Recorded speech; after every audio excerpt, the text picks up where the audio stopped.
I be on my? Tell him this. Did he miss? Junior wanting I be on my? I can't really see where did I miss. Junior wanting I be on my? Junior wanting I be on my? Tell him this. Did he miss? Junior wanting I be on my? Ex-strippers, new killers, shot, tell him, this on Donda, on my mama, made a promise, Junior watching I be on my, Junior watching I be on my, tell him this, did he miss, Junior watching I be on my, I can't really see where did I miss, Junior watching I be on my, Junior watching I be on my, all summer, all summer, $4-5, in pajamas, they piranhas, buy out the stolen hours, like we planned it, Junior watching I be on my, Junior watching I be on my, tell him this, did he miss? Junior watching I be on my, I can't really see where did I miss. Junior watching I be on my, 4-5 sums, 4-5 sums, 4-5 sums, 4-5 sums. We took both, we took both, we took both, we took both.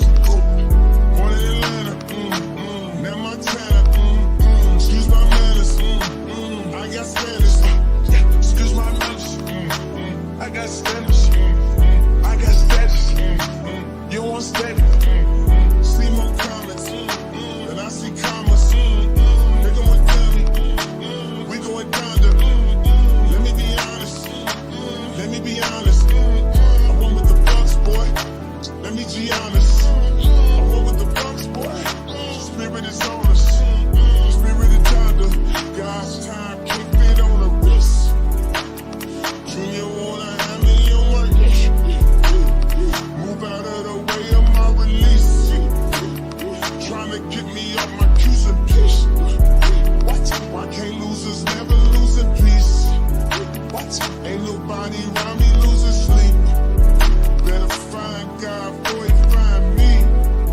tell the devil good night, go to sleep.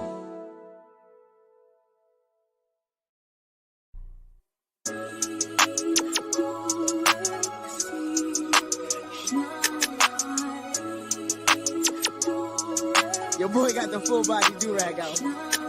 Drop the roof and let the smoke clear. I got diamonds doing sissy slides in both ears. Dice rolling on the Las Vegas strip tonight. Slip that on and we might miss a fight. Fuck a night, I keep the koala in my shorty bag. You know she want a mine when she tattoo that ass. I'm a lover boy, she love the toys. She been coming, you a rider. Just that roll myself a day and count my figure shit. Just that stepping out, I feel like I'm that nigga shit. I drop 30 on this room, we ain't gon' sleep for shit. If I catch you not enough, then it's gon' be some shit. Well, you can do what you wanna, live how you wanna, spit what you wanna, be who you wanna be. We don't start up till I D.I.E. You can do what you wanna, live how you wanna, spit what you wanna, be who you wanna be. We don't start up till I D.I.E. Fuck it, I just run it up before I go. Would you tell the world my secrets if I let you close? Feel my face, sending action. These days no Kumaye, niggas be past tense. Living in the middle, this shit might drive you mad. In a pretty mixed up, but this life shit ain't all bad. Bloody, bloody murder, there ain't no second chances. Just do what you wanna, live how you wanna, spit what you wanna, be who you wanna be. And I'm stunned up till I D.I.E. You can do what you wanna, live how you wanna, spit what you wanna, be who you wanna be. And I'm stunned up till I D.I.E.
There we go. There we go.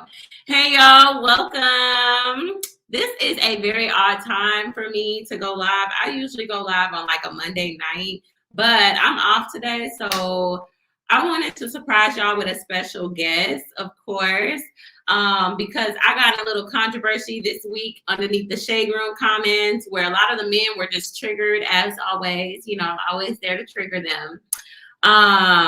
How are y'all doing? Can y'all hear me all right? Can y'all put some ones in the chat? I always want to make sure. I just want the list of songs B. Taylor uses. I got you. I got you. Put a 1 in the chat if you can hear me. I just want to make sure before we get into some things. I'm looking for some. Okay, cool. I see some ones. Okay, cool. Cool. Thank y'all for joining me. Make sure y'all get the likes up. Shout out to all the viewers, moderators. So, you know, a lot of y'all, we've been seeing this kind of trickle down with Cardi B and Offset, and it just seems like she's actually really reaching her breaking point. It's a little sad to see because your girl is hurting. I see that she's really hurt. She really put a lot of sacrifice into this marriage. And it starts the conversation. Does marriage benefit women or is marriage made for men? And so when I started the conversation, Cynthia G added commentary to it. A lot of you guys know who that is. And a lot of other men and women added to the conversation. And it was so many married women who've been married for decades agreed with little old me. So I'm like, wait a second, I got the married women agreeing with me. So I'm going to go ahead and do 2 video reactions, and then we're going to get into the comments with Brittany the Lawyer. You can find her on Instagram at Brittany the Lawyer, but I'm gonna go ahead and bring her up and let her introduce herself to you guys. Hi, Brittany. Wait, oh, let's see. Hold on, you're mute. Okay, can we hear you now? Hey. Thank you for coming on to the B. Taylor TV show. I really appreciate it. So you are a family law and divorce attorney. Can you just kind of just give us an introduction into what you do and who you are and where you practice? Yes, for sure. Okay, so my name is Brittany Sterling Hidalgo. I'm a family law and divorce attorney in Texas. So I'm mainly based out of Houston and the surrounding counties. So that'd be Harris County, Fort Bend County, Galveston County. I have my own law practice where I deal with a variety of family law matters: divorce, child support, custody, spousal support, you know, all of that good stuff. And I've been practicing for a little over 4 years. So you've probably seen a lot within those 4 years in your practice, right? I like to say that I've seen it all, but then here comes another client and it shows me that I haven't seen it all, but I've seen a lot. Yes. Okay. So before we get into those things, because I mean, what you do, it sounds like a very stressful job, like family law and divorce attorney. Like, is that one of the most intense places to practice law in, or? I would say, because in any type of family law matter, the emotions are heightened. Okay, so you're dealing with, you know, your spouse whom you probably deep down inside don't want to divorce, but you feel like you have no choice. Kids are involved, and, you know, everyone's emotional about their children, whether it be man or woman. So it is one of the most intense practice areas for attorneys, just because it comes with a lot of baggage, emotional baggage from the clients. So okay. And hey, P. I see you still on your flight. Okay.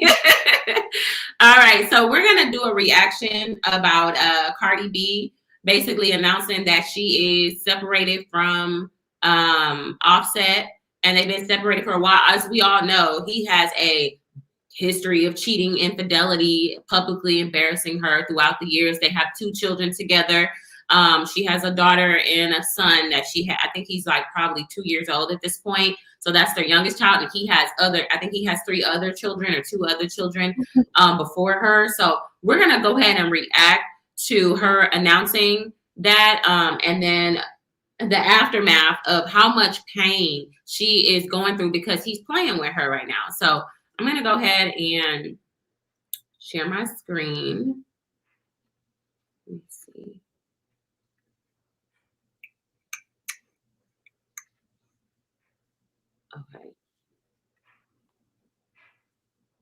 Okay. I think this is the one. Wait, no, this is not the one. Hold on.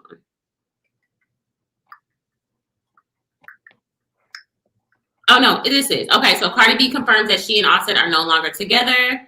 And then here's none of that. Like I don't care about none of that. I don't want you to put me none of that.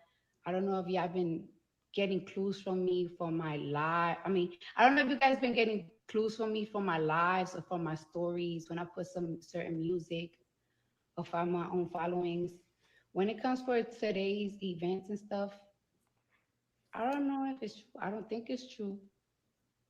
I don't care to find out because I've been single for a minute now, but I have been afraid to like, not afraid, I just don't know how like to tell the world.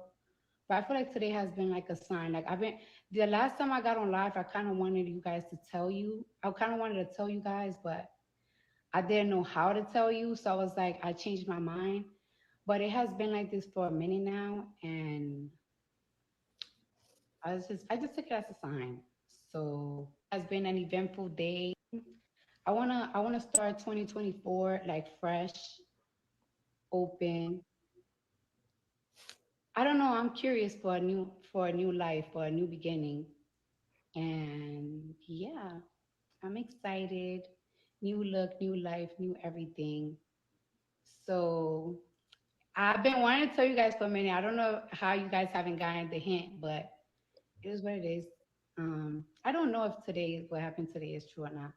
I simply don't care because I just been doing me, focusing on my shit. I told you that I've been going so hard for 2024 to go directly as I wanted to. I feel like in 2017, I was single, and that's when I worked the hardest, and that's when I focused the hardest, and that's when I put out my best work. And then I found I love, and I've been with for a minute. I just want to say, I hope y'all are catching on to that. She said in 2017, which is, she said she was single, and that's when she put out her best work, and then she found love. I don't know if y'all are catching up on like the messaging that she's trying to say. To that 2018, and I don't know. I'm excited. I'm happy. I'm truly happy. Like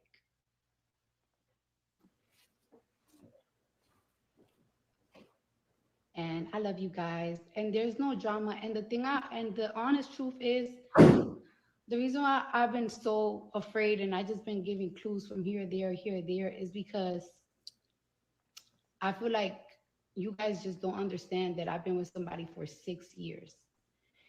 And not everything is cheating, woman, this, that. 6 years is a very long time. It's a very long time. It's a lot of arguments. Not arguments, it's a lot I love. And I'll just, I don't know how to explain it. I just know, because I've never been with somebody for this long. When it's just too long, it's too long. And I don't know, have you ever guys heard I think that's just, when you long. This was a long live. And then so now I want to share this one. I know the audio is low, but that was on like the whoever posted it. But this is now Cardi B now breaking down, crying about Offset's behavior after separating. You could tell in her voice that she wasn't ready to let go of this marriage, but she's forced to let go. Like this man has pretty much depleted all of her energy. Can talk to a nigga and a motherfucker will play in your fucking face, over and over and over and over and over again, and still be like, watch what I'm about to do, watch what I'm about to say. And it's so fucking sad that a nigga like to, this motherfucker really like to play games with me when I'm at my most vulnerable time, when I'm not the most confident. He likes to play games with me because he knows I'm not an easy girl. He knows. Yesterday, I could have been out. I could have been chilling. I could have been this and that. He knows I'm in my house. He knows that I'm chilling. He knows I'm not doing the most. And I've really been sparing you. I really been sparing you. You've been fucking feeling yourself, you bitch ass nigga, because of your bitch ass album and shit. And you really been fucking doing me dirty after so many fucking years that I motherfucking helped your ass. Not even a fucking thank you that I got for your bitch ass. And it's so crazy that I gotta go to the fucking internet because whenever I tell you something, you don't take shit seriously. And I'm so tired of it.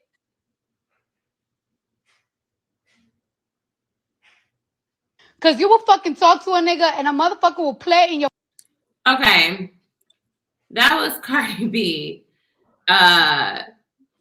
Brittany, did you want to give any commentary? Because all I hear is very much pain, suffering in her voice, and saying that she really helped him. And I think a lot of people don't understand that Offset was not the Beyonce of the Migos. Okay, he was more like the Michelle. Nobody was paying attention to Offset, and then he started branding himself as the MJ, the next MJ. You know, he started performing, dancing.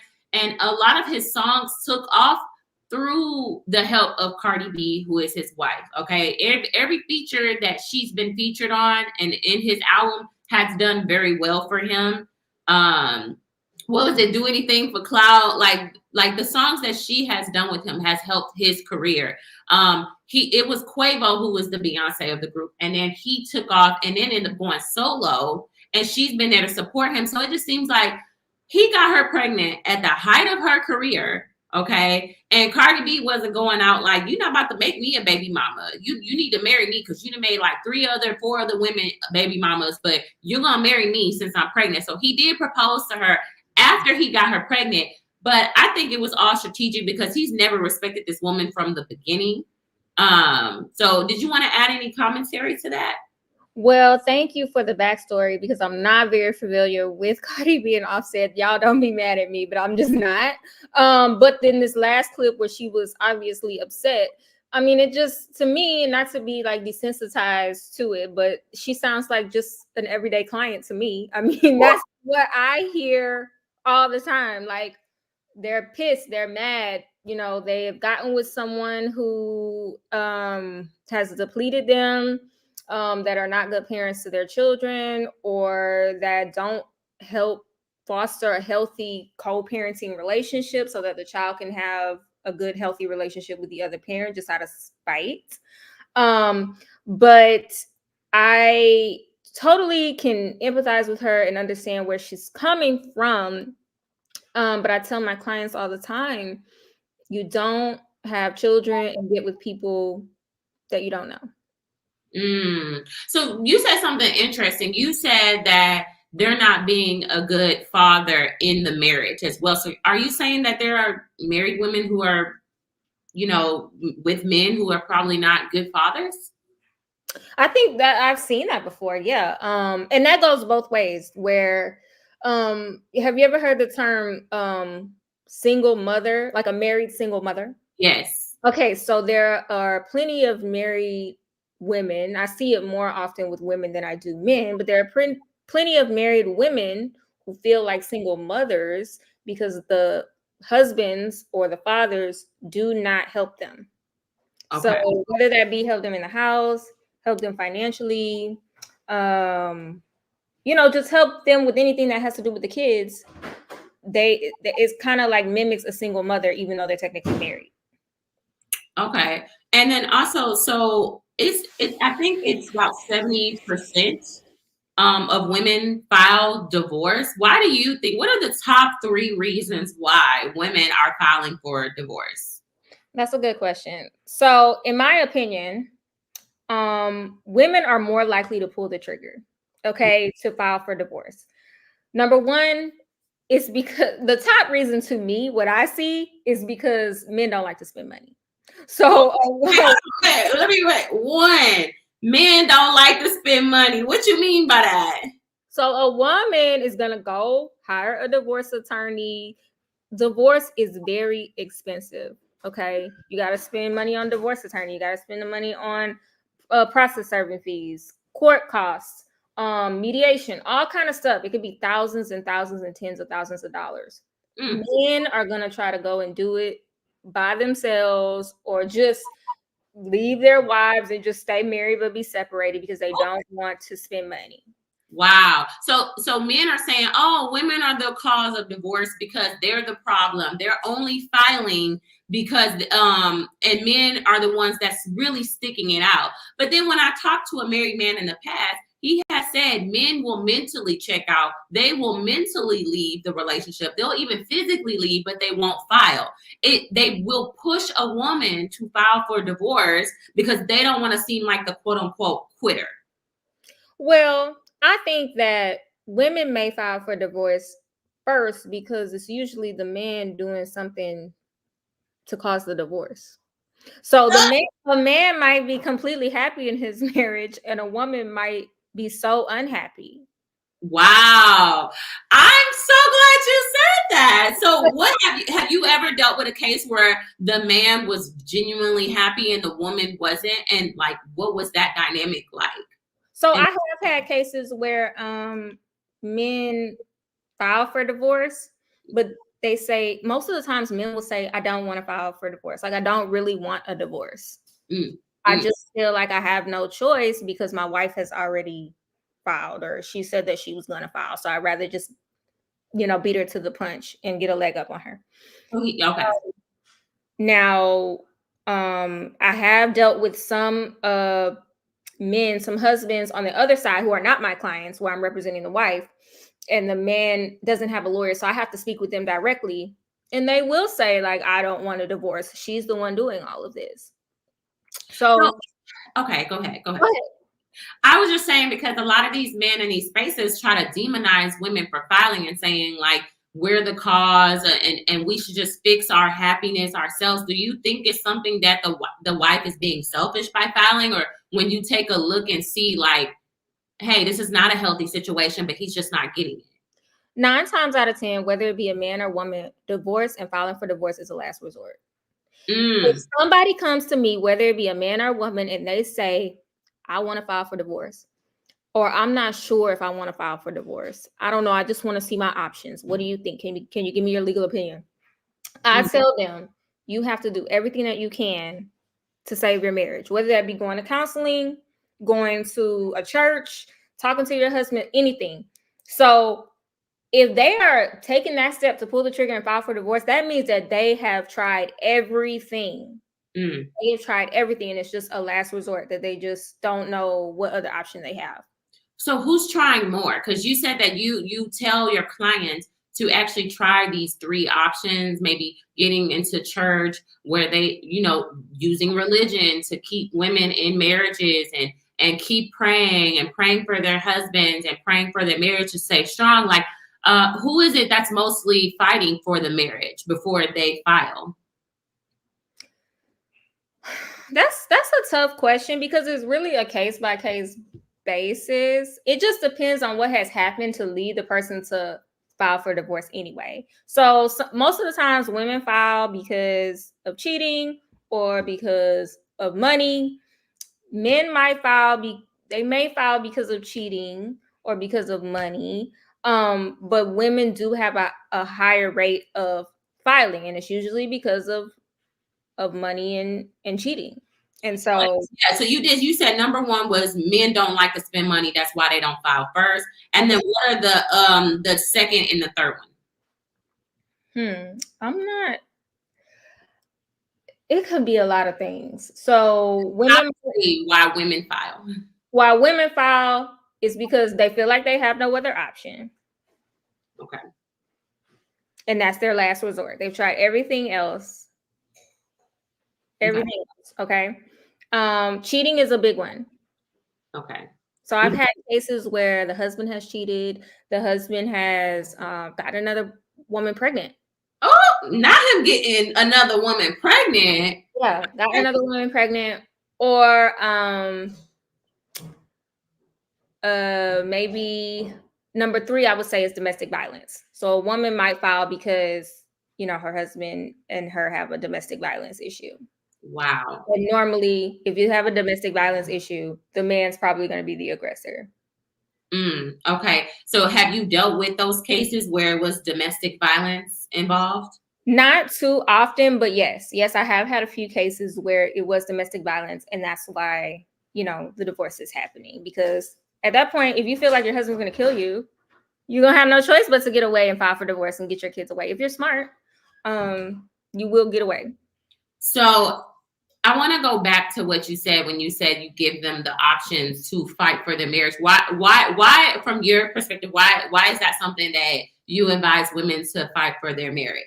So I only do that if a woman is like, I don't know if I want to, I don't know. I'm not sure. I'm just here to just, discuss my options with you. Then, obviously I'm a human being. I will say, and I'm married myself, I will say from a personal perspective, just me as, Brittany the human, not Brittany the lawyer, you should fight for your marriage. If you feel like you don't know that this is something that you want to do, I'm not going to pressure you. All I'm going to tell you is what is likely to happen based off of your facts and your circumstances. But if you feel like you can save your marriage, I think you should, especially if you have kids involved. Okay, so do you think that, because this brings me back to Cardi B, right? She said that she was scared to tell because of society's reaction. So do you think a lot of women don't file because they're pressured to make it work, especially if there's children involved? Yes, I do. I think that divorce is embarrassing. Divorce is embarrassing. Divorce is hell. You have to go through pure hell. Okay. And people are going to judge you. Just like people are judging Cardi B, and Cardi B is a celebrity, so I can only imagine what she's going through. People are going to judge you. People at church are going to judge you. People at work are going to judge you. And in the days of social media, it's like you put your wedding online, you put your husband online, you might put your day-to-day life online, and bam, one day y'all get a divorce, and people are like, oh, I thought that y'all was a couple. Yeah, so it's like really no way to divorce in private anymore. No, even with a breakup, because I've been through about 2 public breakups, I feel like, where you slowly got to delete pictures, you slowly stop posting them. And a lot of people have seen it on Facebook where they follow their old classmates and they're married and they're like, my husband is the best man in the world and I couldn't live without him. And then the next year they're divorced. And it's like, do you think a lot of married women, there's like a code where they have to, present as everything is okay because they feel like we cannot tell the world what's really going on behind closed doors because I got to make it seem like everything is good? Yeah. I mean, everybody's going to judge, especially when it comes to relationships. People probably had opinions and all of that when you got married in the first place. Some people cannot wait to see the downfall of your marriage. So that does put a lot of pressure on women to just ignore the signs and ignore their own happiness. Ooh, that's a good one. And just stick it out just for the sake of public perception. I've been guilty of this. Like, we've had this talk where I was like, no, because I gotta stick this out because, the kids and I'm gonna be judged. I think that people don't really understand. And I think a lot of women are trapped in relationships because that fear of leaving and that fear of judgment can be so scary. So it can it's deafening. Like, it makes you kind of feel a little crippled where you're scared to walk away because of the judgment is so harsh. And I think that's why Cardi B was saying she didn't even want to say it because you're not even going through a breakup alone. Like, everybody's, people's talking about you. You're going to have people asking why, what happened. You're a single mother now. Like, it is embarrassing. But would you say it's more embarrassing for a woman with kids or for a man with kids? I think for a woman with kids, for sure. And when I think about that, I think about like your kid's school. Like when you go to the basketball game for your kid and you're like the single mom there. Like the other parents are judging you. Like, just depending on what kind of people they are, like the other parents are judging you just anywhere. Now, okay, now you're the single mom at the basketball game. Like, don't look at my husband, or whatever. Or maybe you have, a child from a previous relationship and then you have a child from your marriage and now you're getting a divorce. So now you have 2 baby daddies. You're going to feel like pressure to keep that second relationship together because you don't want that quote unquote embarrassment and you don't want that judgment. And I mean, you don't have to be a Cardi B to have everybody saying something or judging you about what you choose to do with your relationship and if you choose to get a divorce or not. And you don't even have to be married, just if you choose to break up. From a child's father or something. People always going to have something to say. So it just seems like society needs to shame women to keep them more women married, especially when you think about religion. Like you think about the church, like what? Divorce? Like your husband had babies on you, cheated on you, did everything. Baby, you better not go nowhere. You better give it to the Lord and let him fix, and he could fix all things, right? So do you feel like a lot of religions do keep a lot of women married? Society keeps women pressured to stay in situations that may not even be healthy for them? Of course, like I was raised Catholic. I went to Catholic school all my life, and in the Catholic Church, you're not supposed to get a divorce. It don't matter what's going on. So you get a lot of judgment, especially back in the day. Like you're not supposed to divorce your husband. It doesn't matter what's happening, especially if you have children. People are gonna look down on you. People are gonna make you feel like you a sinner. Like all that stuff. In the Catholic Church, I grew up Pentecostal, so I don't really remember, but I just know like the women in my family, they're all married. It didn't matter what that man did, what kind of hell he brought her through. She has to stick it out because in the name of give it to God, he's going to fix all things. Like, you know, you took an oath and that oath is so important, but men are kind of confused. Why are so many women not happy in marriages? What is going on? Well, do you think it's all women's fault? They need to just go find the happiness somewhere and just deal with it, because that's what the men are saying. I think people move too fast. That's my personal opinion. I think people get together, they move really fast, they start having these babies, and then they turn around and they're with a stranger. Mm-hmm. So I think people need to really go back to dating. People need to go back to courtship. People need to go back to really getting to know each other before they're moving too fast and just hop, skipping, and jumping right into the bedroom. So with that being said, okay, you're a married woman. So do you think that there's a code, like a wife code? Because I've heard this before from other married women.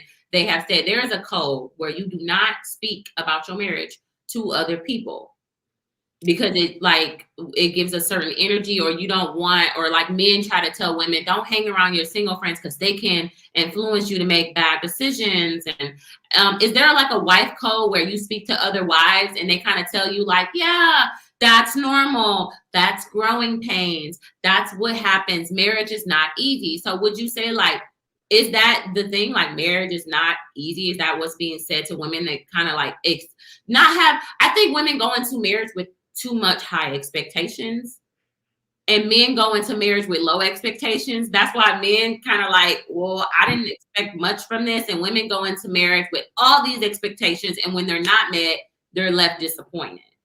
I think marriage is hard work. Mm-hmm. I just lost my train of thought. There was something I wanted to say. What were you saying again? Go back. Not the marriage code. I talk about the wife code. If you are going to talk about your marriage, talk about it with people who love and support you. Talk about it with people that know you. Talk about it with people that have been knowing you for a long time. Talk about it with family.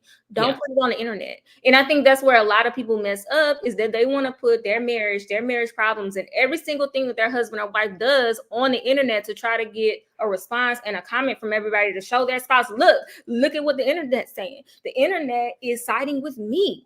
Yeah. And then, people want to put on this facade of, oh, me and my hubby, we have the perfect marriage. And then yes, oh my God, we see these picture perfect couples all the time, and I think a lot of women look at those couples and say that's what marriage is supposed to look like. But I don't think people talk about the dark side of marriage, where I think women are going to marriage a little delusional.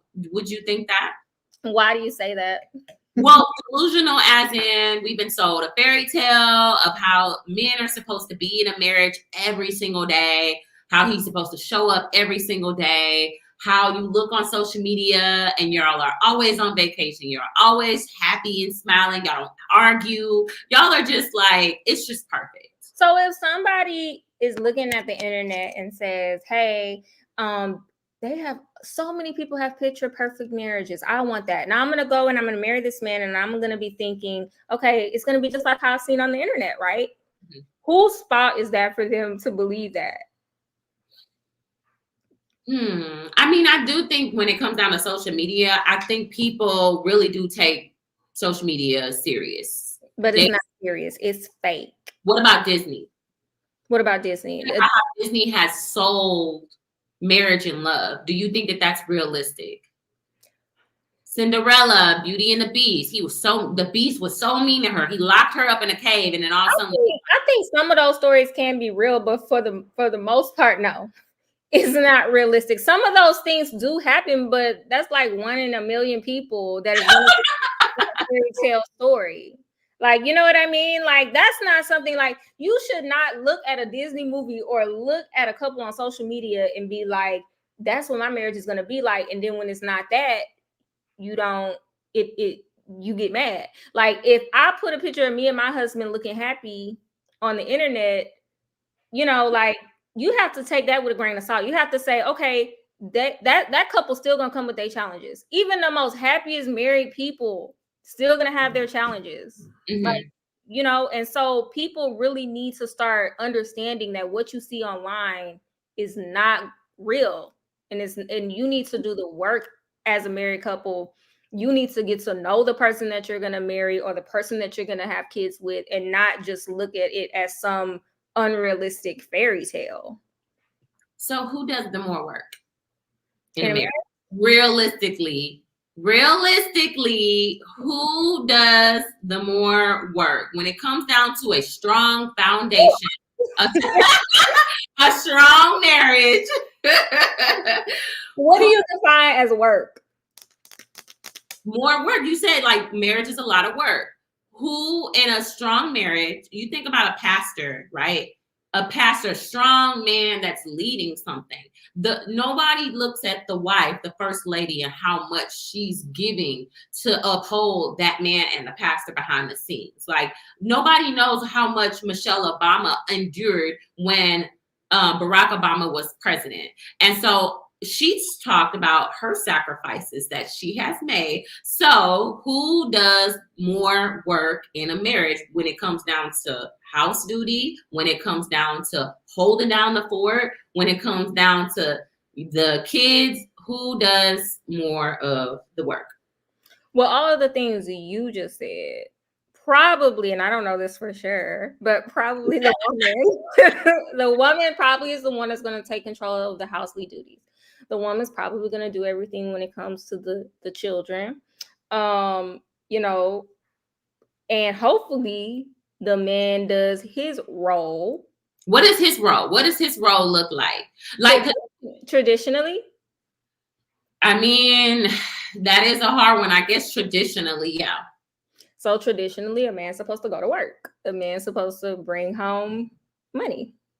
So he goes to work and bring home the money. But let's be realistic. Men these days, especially men in our community, most likely need a woman and her income to contribute to the household, because they probably would not be able to live in a certain type of environment without her income, right? They probably can't go to get this type of house or cars or vacations without her assistance and income, right? So he needs a smaller house and a different car, and he needs to not go on vacation.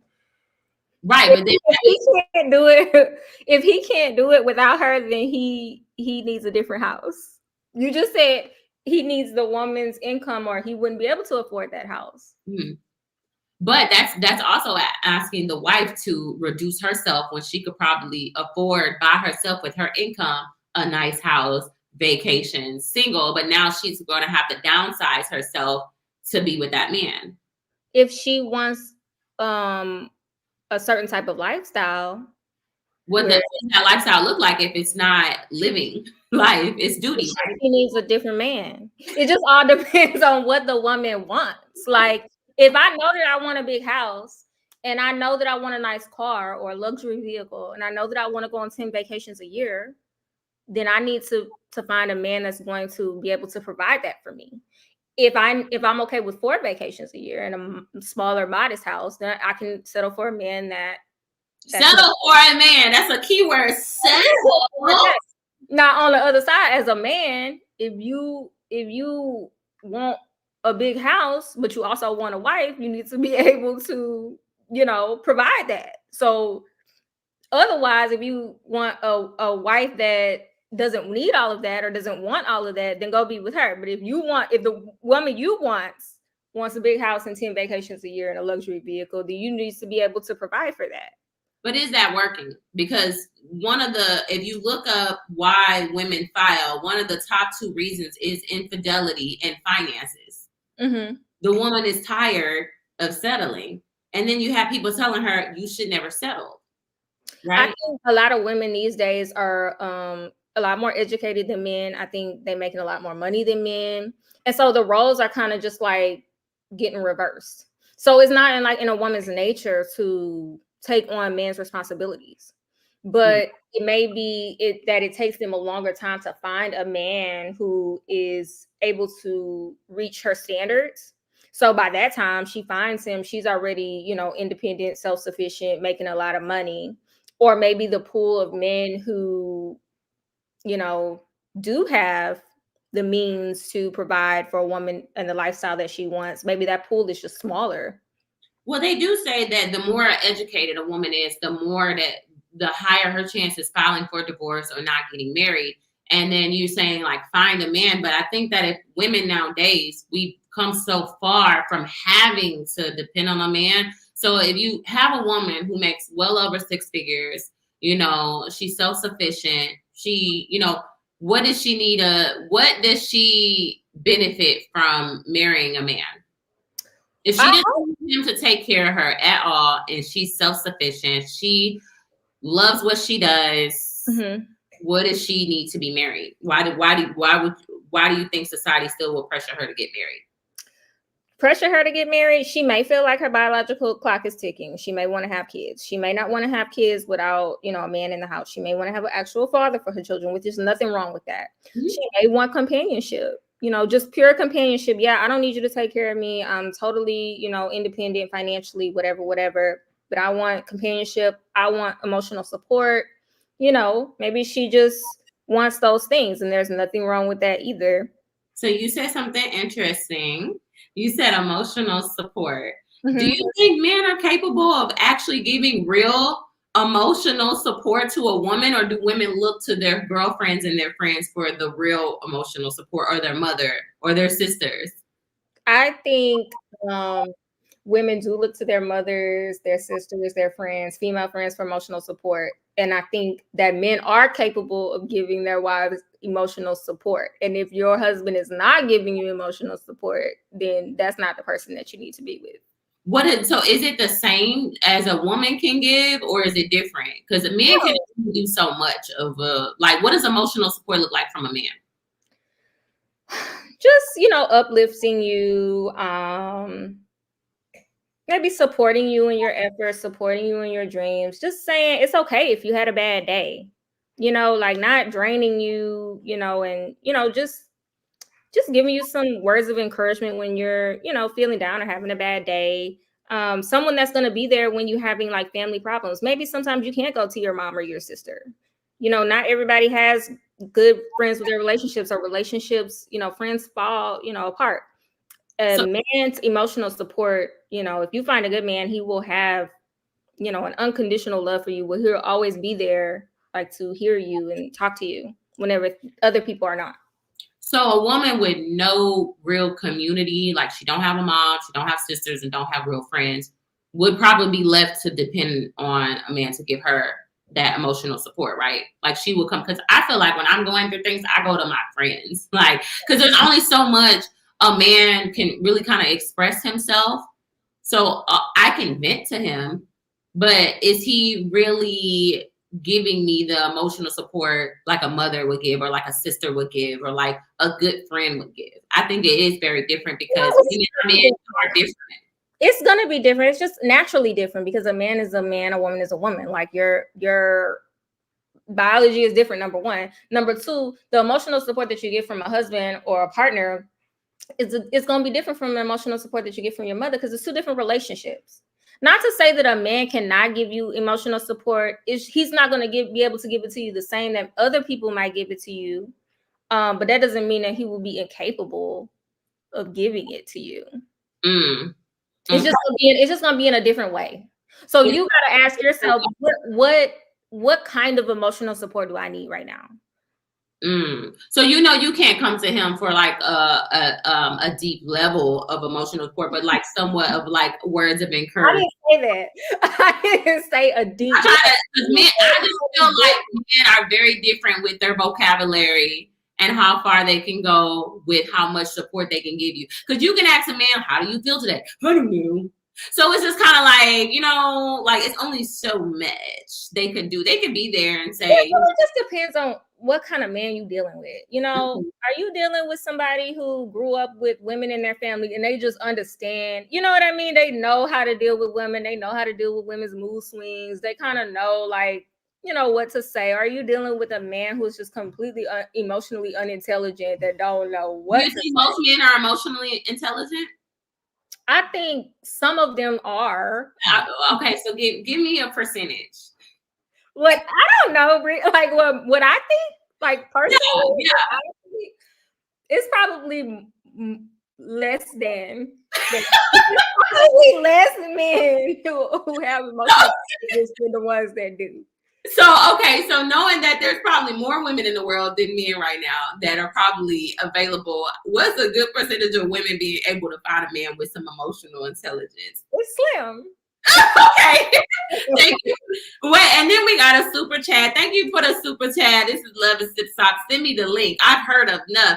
I know who this is. He's a YouTuber as well. I'm gonna drop the link before we end the live. But I gotta be politically correct on here. Okay. It's not politically correct, y'all. You don't have to be politically correct here. We're not a politically correct show. We curse, and they want to hear the truth. The ladies are loving you so far. You can find her at Brittany the Lawyer. She is an attorney in Houston. So if you ever need I think you can practice in the Houston area, right? So if you're in the Houston area, anywhere in Texas. Okay, so if you need an attorney in Texas that can represent you and look good going in there with this beautiful smile and let her persuade and fight for you. So I want to go to my comment that I had made.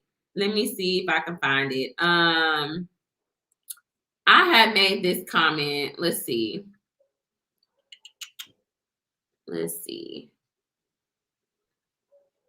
Okay, so I said, can you see that? Barely. I know. I don't know why I'm gonna read it. Okay. Let's see. Solo layout. Okay. No, never mind. It didn't work. Okay. I'm gonna read it. It says, when they announced about this Cardi B thing, I said, marriage seems to drain women and benefit the men. I'm proud of her for freeing herself. And so a lot of the men were upset by my comment. And I think I can find it on here, actually. Let me see. Share this tab instead. So a lot of the men were like, how does it drain women? We do not, men benefit. Marriage is hard. Let's see. Marriage definitely does not benefit men nearly as much as it benefits women. And I said, if it benefits women more, why do they foul the most? Also, why do married women die younger than single women? And then I put, men live longer in marriages and are able to grow in their career more with a wife. Please go do your research before commenting. Married men do get paid more. Okay, so there is advantages of being a man. You get a tax cut, okay, being married as a head of the household. Okay, so I had a lot of men upset.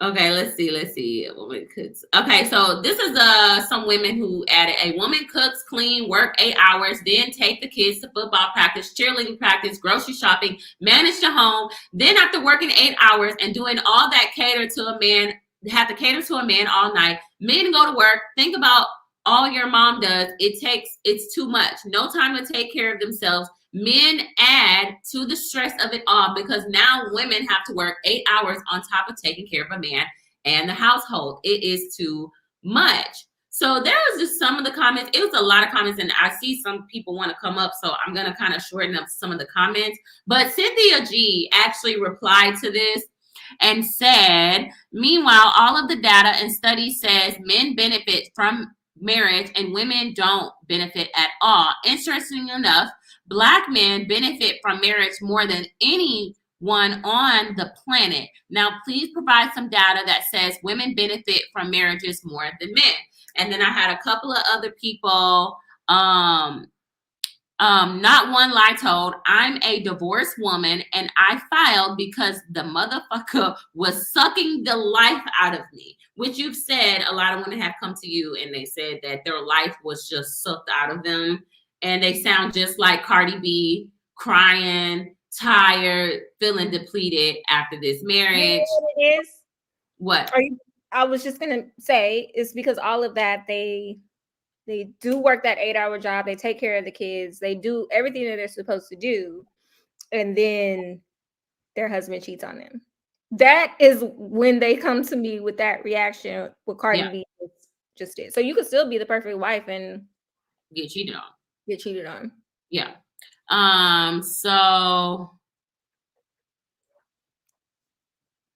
let's see. I had a screenshot of this. Okay, this woman right here. Sorry, y'all. Y'all gonna see me all up in the camera. So, ma'am, it's already public knowledge, according to studies and stats, that the only real majority that matters. I've been married for 19 years, and I wholeheartedly agree with the stats. So I had married women on here. I mean, this comment alone got like.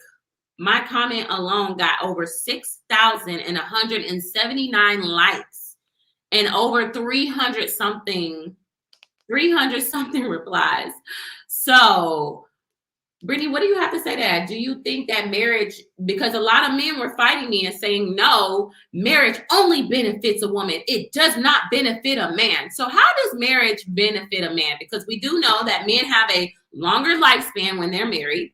Because they ass don't go to the doctor, they don't clean up, they don't eat healthy, they have a home cooked meal. They say, well, I could do my own laundry, I can do all of this other stuff, but it's convenient for you when you don't have to do it. So, and then also men, I think it was Priscilla who said it, that when men are alone for too long, they actually have inflammation in their body. Because they're alone too long, or statistically, when the wife dies of like an elderly couple, and the wife dies first, the man actually die soon after. Yeah. When meanwhile, and if his wife does die, men either typically, if they don't remarry, they end up dying, or they remarry pretty quickly after. Meanwhile, the woman, if her husband dies, she tends to stay alive a little longer. So what do you have to say about that? Do you think that there's any benefit to men being married? Because they keep bringing up, they're so dumb, they keep bringing up divorce.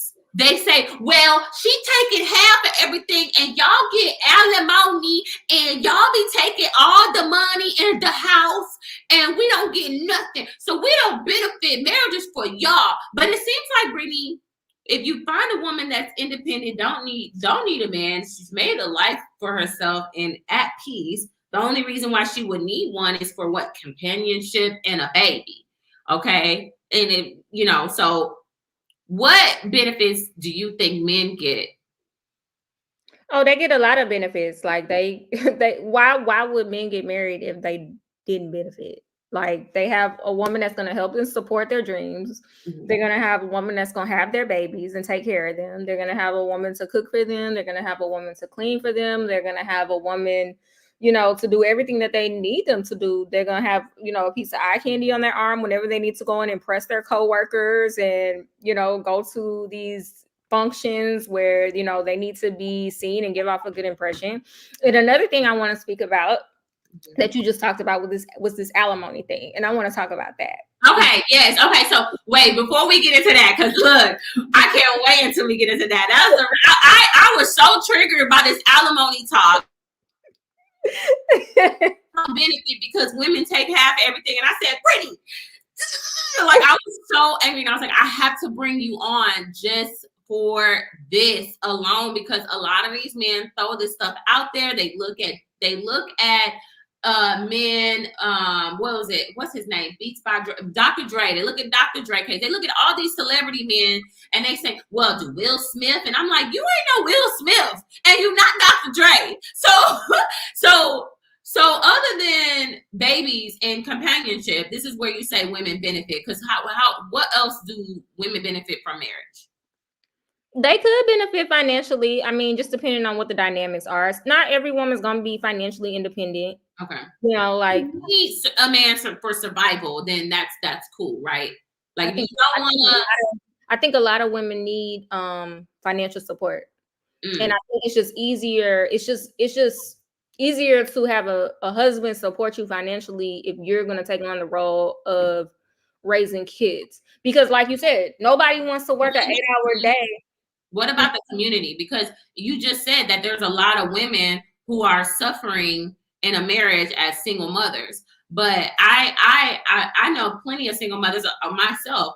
I don't feel like I'm suffering statistically because I have a community. I have friends that step in to help.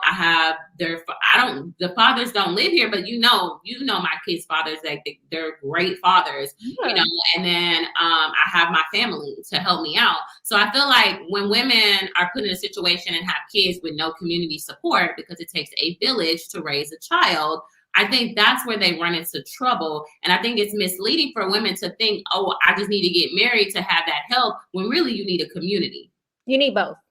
You need your community. You need your village. You need your mom, your sister, your friends, whatever, and you need the child's father. What do you need? The child, does he necessarily need to live in the home, or as long as he's active?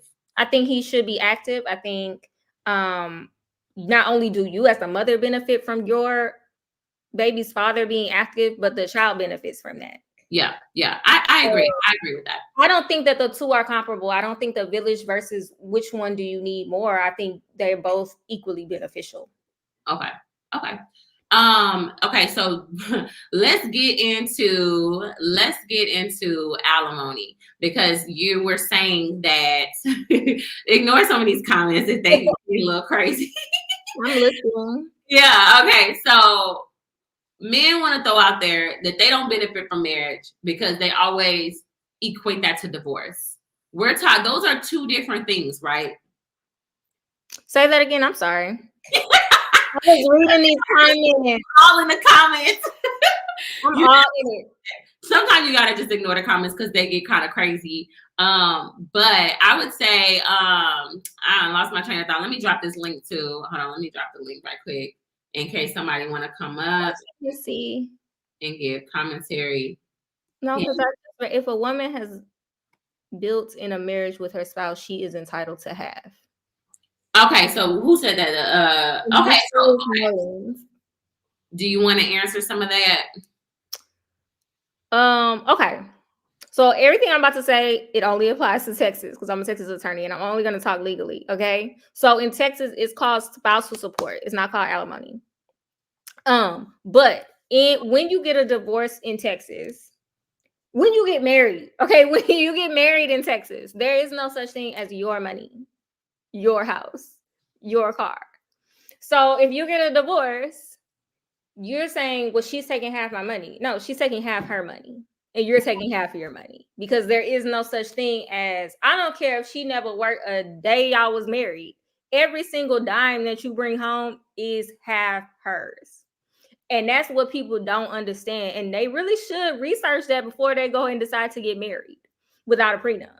Because they go into it thinking, okay, I'm going to be with this person. I'm going to let her stay home and I'm going to work and I'm going to bring all the money home. And then as soon as they get a divorce, then it's like, oh no, that's my money. That's my money. No, it's not. Men usually do that too. Is that why they had to place spousal support? Because if you didn't create a law, men would leave women to the streets. Okay, so what I'm talking about is called community property. Spousal support is something completely different. Okay. And I've never heard a man come to me and ask for me, can I get spousal support from my wife? It's always lately. Huh? It's been happening lately. Really? A lot of men are on the rise of receiving spousal support from their wives. Oh, wow. So ladies, you're making a lot of money. then and you end up divorcing and he depends on your income, he possibly could get spousal support from you, because a lot of men are actually filing for spousal support. Spousal support in Texas is very hard to get. So let me just break it down. If you want spousal support from your spouse, that means that you cannot provide for your own minimum reasonable needs. Okay, that's what it is. You don't have the money to provide for your minimum reasonable needs. Okay, so a lot of women come to me and they say, I want spousal support. I want spousal support. So I'm like, well, why do you feel like you deserve spousal support? Because if, I don't get spousal support, then I'm going to lose my car. And I tell them a Mercedes is not minimum. Like, you talking about minimum reasonable needs. That's a Mercedes. Just because you're used to a certain lifestyle, that doesn't mean that you're entitled to that same lifestyle after you get divorced. So it's way more complicated than what people think. So women or people think, okay, spousal support is for me to maintain the lifestyle that I had when I was married. No, it's not. It's for them to support you because you cannot work. You cannot work because you're disabled or you have a child that's disabled. It has nothing to do with, maintaining the lifestyle that you had. So people get very mixed up about that. But as far as the dynamics when you're married and who comes home with the most money or who makes the most money in a marriage, it doesn't matter, because it's all going into one pot, and your money, his money is her money and her money is his money. And that's how it works. Even if the man never worked a day and the woman brought all the money home, he would still be entitled to half of that. Okay. So on a daily basis, are men giving up half after a divorce? They don't have a choice. That's the law. That's the law. They don't have a choice. So would you would say that men benefit from marriage, but they don't benefit from divorce? It depends on what they have, number one. So if they have a bunch of money, then probably they're probably gonna get like the shit end of the stick during a divorce. Because a woman's gonna come after everything in your bank account. They're gonna come after your house. They're gonna come after your 401k. They're gonna come after all of that. Do you think it's rightfully so? I mean, depending on what the circumstances are, if the woman hasn't worked, then he would leave her with what? Because men feel like when they come in, they should take everything back with them, even though she has probably not worked, took care of it. Just because a woman didn't get up and physically go to work every day doesn't mean she didn't work. It doesn't mean she didn't contribute to the marriage. It doesn't mean that she didn't do things to make that man's life easier. I agree. So we do have somebody in the bag named Prime. And if you have a question, we're going to try to keep it like a little 30 seconds for Brittany the Lawyer here, because I do have to log off soon. So hi, Prime. Welcome to the show. If you have anything or want to give commentary, you are more than welcome to. Hello, ladies. How you doing? Good. So I'm a little confused about the life expectancy that you mentioned. You said that married women live shorter lives than unmarried women. When everything that I see is showing that both men and women live longer lives on average. Where? That doesn't make what's this called? Fortune, National Institutes of Health. It says that. Give me some. Women expect that is actual verified. They live 8% longer. Who? Some 65-year-old married woman is expected to live 8% longer than an unmarried woman. What? No, I'm saying, where are you getting that stat? I'm getting it from National Institutes of Health. I can send you the link in the back chat. Yeah, send me the link in the back chat so I can read it. Is that the only thing that you had to say? Since you want to keep it short, yeah, I'll just keep it at that for right now. Okay, I'm not here to argue or nothing like that. Okay, no, I do want to look it up, and I'll look up the stat up, and then I'm gonna bring on 2K. 2K, Lord. Hello, 2K. I can't hear you. You on mute. B-Tay, what to do? What's up? Not cool, man. Oh, I pretty much disagree with everything you had to say. Okay, that's not a surprise. But That's not a surprise at all. But I think the thing is that y'all keep basing these relationships on happiness. And that's why I keep falling short. Too much happiness is a horrible thing for a relationship. And I know that sounds kind of absurd and it sounds kind of crazy, but happiness is a horrible thing. Let's think like it sounds crazy, right? Check this out. Brittany, I told you it gets crazy. No, listen. Y'all keep saying this clown remarks. I see y'all to come in. But check this out. If I wanted to be the happiest I could be, I can abandon my wife and family, go to Brazil, and do hair run for the rest of my life. That's happiness. That's for me. You. Anybody that take drugs constantly that's a happy state of feeling. That's what they chasing. The high makes them happy. Happy is a horrible thing for relationships, just as the heroin is. You shouldn't be happy all the time in your relationship, or you're not going to be, and you just gonna take it for granted. Wait, hold on. Let me show you happiness. Not Princess sending me $100 super chat. Good job on your show, B. Thank you so much. Thank you. I appreciate it. And then while I'm looking at it, thank you. $4.99. And then I see you 2K. I love you, Taylor, but I don't trust her advice to women. Of course you don't. I'm gonna bring Cupcake up, but Cupcake, before I bring you up, give me a thumbs up so I can know you're a real person. Okay, go ahead, 2K, with your I just wanted to say that right quick. I appreciate you having me up. Mm-hmm. Yeah. And I see all these women in the comments dropping the clown emojis, but I done looked at some of y'all pictures in his makeup, and that's very much. Well, hold on. What you not gonna do is insult my beautiful audience, okay? We don't do that here. We don't insult my ladies, okay? We don't do that. We respect the beautiful. I don't get what you're saying, because I mean, like, people don't get married to be like, oh, I'm getting married so I could be so unhappy. Like, what are you saying exactly? No, listen. If you go check your marriage vows, I am married, okay? In your marriage vows, it says nothing one time about happiness. What happiness is something that you're supposed to have in yourself, not somebody supposed to be responsible for. That's true. Okay, what's your point? Y'all keep making marriage me thing when it's a we thing. But it's a me with men. Because you can't sit here and your wife make a lot of sacrifices for you to be able to thrive in your career and your passions. Cupcake, I can't really see. Okay, cool. I'm gonna bring on Cupcake. I would prefer y'all to have y'all cameras on, but if you can't, then just you gotta, when you come back here, give me a thumbs up so I can know that you're a real person. Okay, you can turn your camera off if you want.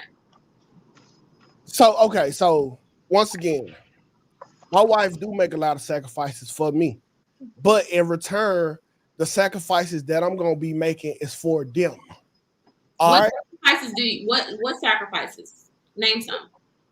Let's say an 80-hour work week. Okay, all my hard work, my legacy, my good standing with the communities, all that is trickled down upon my family, my wife, and my family. So if I go do something for the community, they tell me to bring my whole family, and my family get put on the stage and get recognized as if they did what I did. But doesn't your wife make it so that you can go to work and can go? I mean, you can. Wait, somebody bring audio. It's like an echo. That might be Cupcake. Okay, I'm gonna put. And then Kay, you'll be next, but I'm gonna mute your mic just in case. Okay, go ahead. So when the president get appointed to the White House for an inauguration, they just don't have him come up here. It's not him. It's him and the whole family. So all his hard work and dedication, the whole family is for to get awarded for, and they didn't do 90% of the work that he did, but now they look just as good as he is coming into the White House. So do you feel like a man, do you feel like Barack could have gotten to where he was without his wife? Yeah, I really do. Oh my God, you being delusional at this point. No. I'm not saying add any value or anything to help him get to where he is. That's a completely different question. Of course, Michelle added value, but don't you know, like any woman, because Barack picked her, so the next woman that he would have picked also would have added value to his life too. So I'm not saying that Michelle didn't add value. So whether it was Michelle or anybody else, don't you feel like they deserve to stand up and be recognized? Come on now.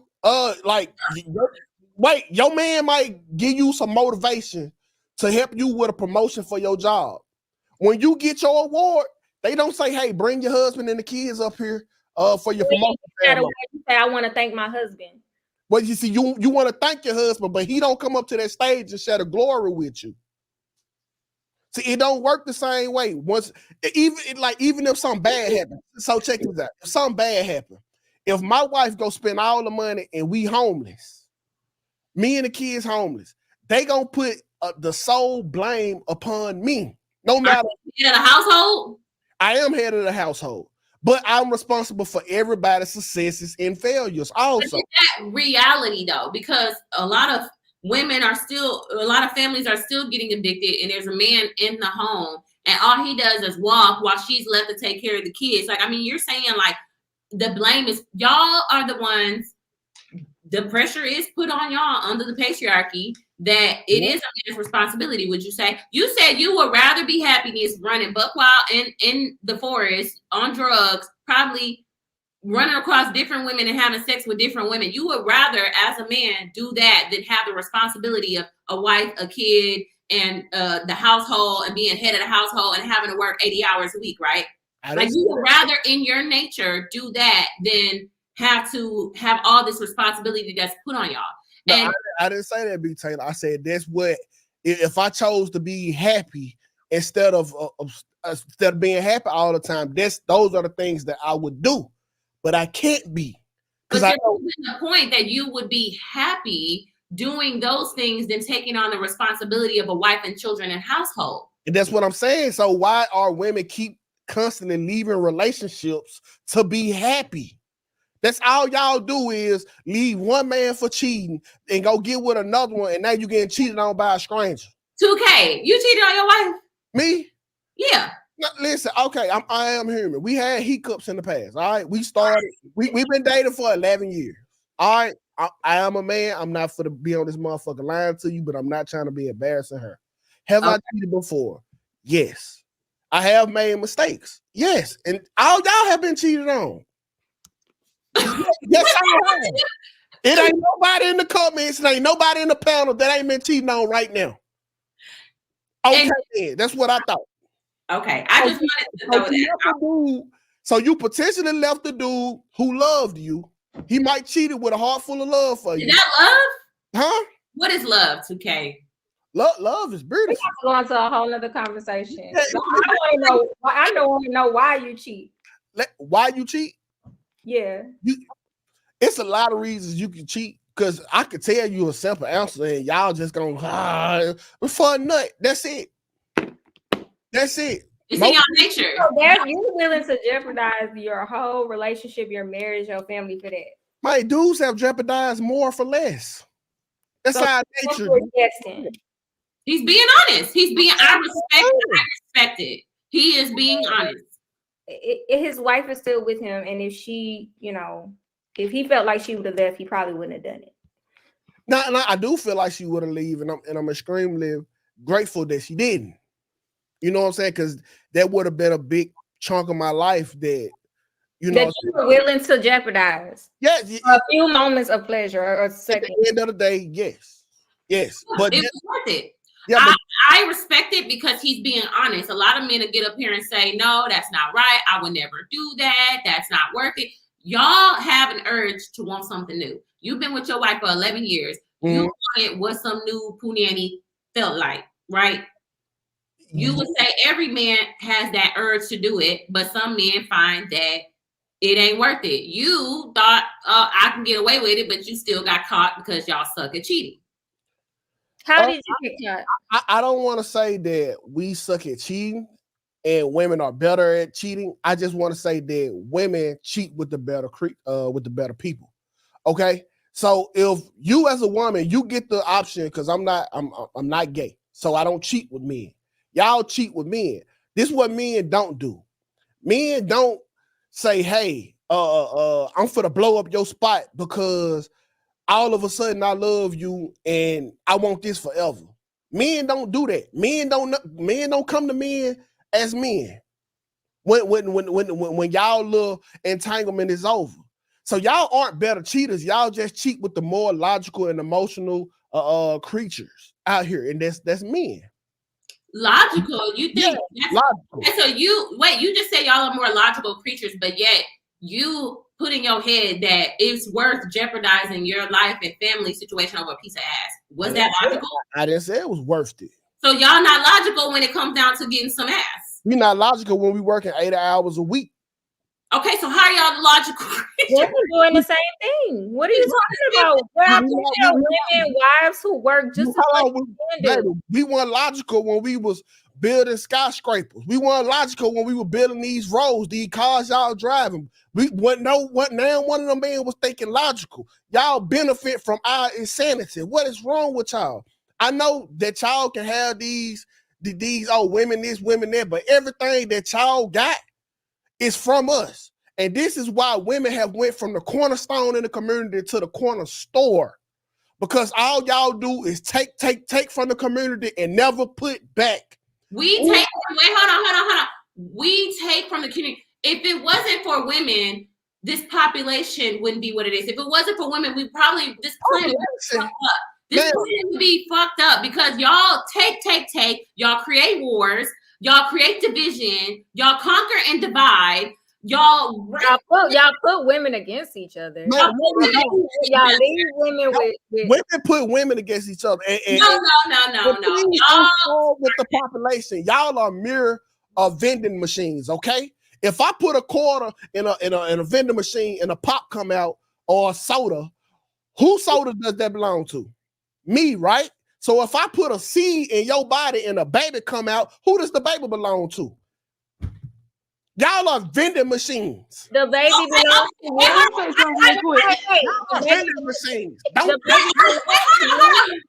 Hold on. Wait, Priscilla actually referred to women as vending machines. What the women are making a mistake of is giving y'all shit out there vending machines for free and for less. Wait, so the baby belongs to you.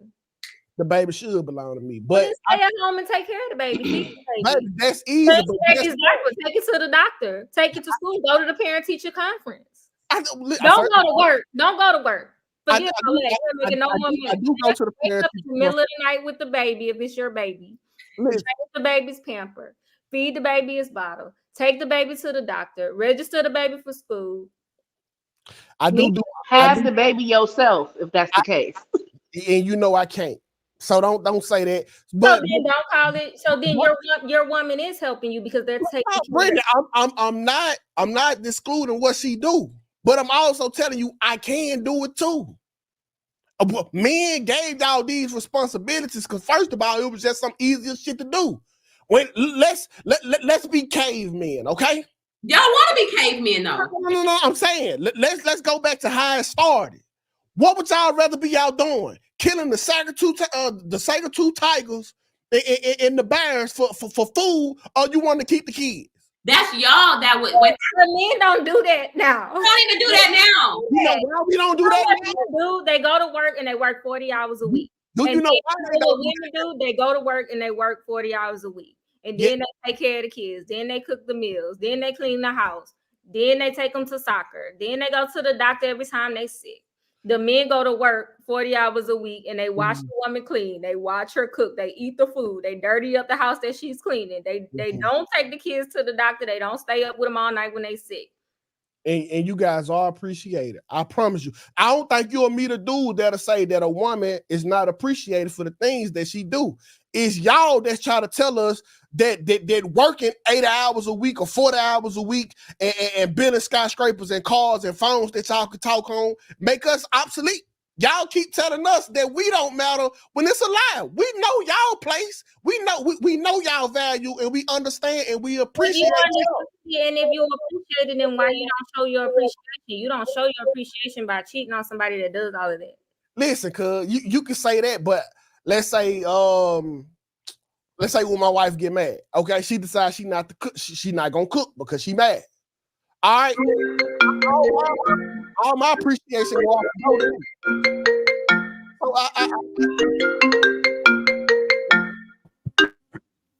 okay, so a lot of the stuff that I get to do, y'all get it like household duties for women is optional. Okay, if you get mad at me, oh, the house dirty on purpose, you ain't cooking for me on purpose, but you know what still got to be paid permanently? You got to pay that rent permanently, the mortgage got to be paid permanently, the car note, the insurance, all the bills, all of them are permanent decisions. But the minute y'all get mad at me, y'all start neglecting y'all duties. So let's not act like this don't go both ways. Because we're not supposed to be happy in a marriage, right? I'm saying too much happiness is horrible for a marriage. Wait, hold on. Too much happiness.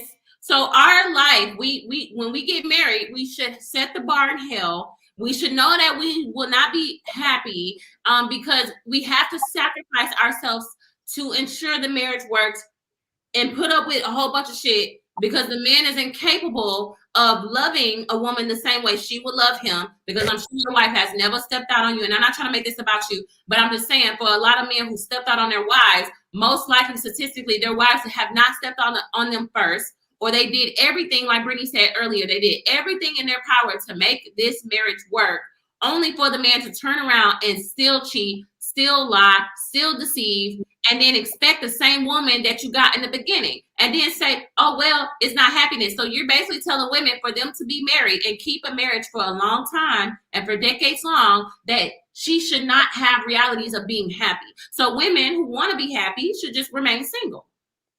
I didn't say that because y'all not even happy when y'all single. Because of what? Because society has told us that we be with somebody or that we're not worthy until we get a man. And y'all want to be with somebody to fun. First of all, listen, y'all get into one successful relationship and gain 30 pounds and call it happy weight. When in reality, this the first time you've been able to eat 3 times a day on your own because he buying you food. Let's be honest. Y'all need us just like we need y'all. So you just made my point. So the happiness that a man gives you is weight gain? No, I'm not saying that. I'm saying that's what y'all call it. Y'all call it happy weight when it wasn't happy weight at all. She probably no. This was just the first time in your life you was able to eat 3 meals a day and could afford it. She probably eating 3 meals because she's depressed. Because he giving her the money. Because he giving her the money. What about the women who didn't need men for like resources or money or financial gain? Where are these women? There are a lot of them. A lot. Trust me, the way y'all be panhandling that pussy on the internet, I don't know where they at. I ain't seen them. All of them got cash. You're looking in the wrong place. You're looking on the internet. Maybe you need to go back to, Come on, man. I see these women, man. Like, you can text me through the cash app. Wait, what you mean text me? That's the women that you be talking to. I'm married, cuz. Like, I see these women, man. You just said don't matter if you married or not. First of all, if y'all enjoying the show, please give it a thumbs up. I want to hear from some of these other people. Yeah, I want to hear from Kay. I want Kay to give her commentary. Y'all, this live is so good. I was gonna end at 5:30, but I'm gonna have to probably just like finesse this because this is actually. Hit me up, btaylor. I told you we got to work. Lord, you a mess. It's gonna be crazy. All right, Kay. Input. That was fun. That was fun. Kay, I would love to hear from you. I think if you can unmute your mic. Okay. Can you hear me? Yes, ma'am. All right. So as you can see, The sun is going down. You probably ain't gonna be able to see me for too long. I'm in my car. I just want to say that's the most ignorant shit I've ever heard. Look It at your talks left finger very and tell much. me what you see. Yeah, I'm about to comment on it, definitely. Look at your It left hand. talks very much to what Prince Ella has said, and also just my observation of males just in general, living my own life. You guys want to be needed, and you always say that for a man to feel quote unquote love, you need to feel love. You need to feel needed, right? You need that respect, right? I was asking somebody this early today, and it's just like, if everybody's jumping off the cliff, are you gonna jump off the cliff too? You know? So if as a man you see women quote unquote on the internet, right? You got this access to the Pornhub, huh? So you can go on anytime you want and access this and look at it. Now, does it make it right? You got a wife, don't you? Didn't you have your vows and everything? You said that under your quote unquote Jesus Christ. Now, what qualifies you as a man of God for you to be doing something like that? Because honestly, that sounds like a sin to me.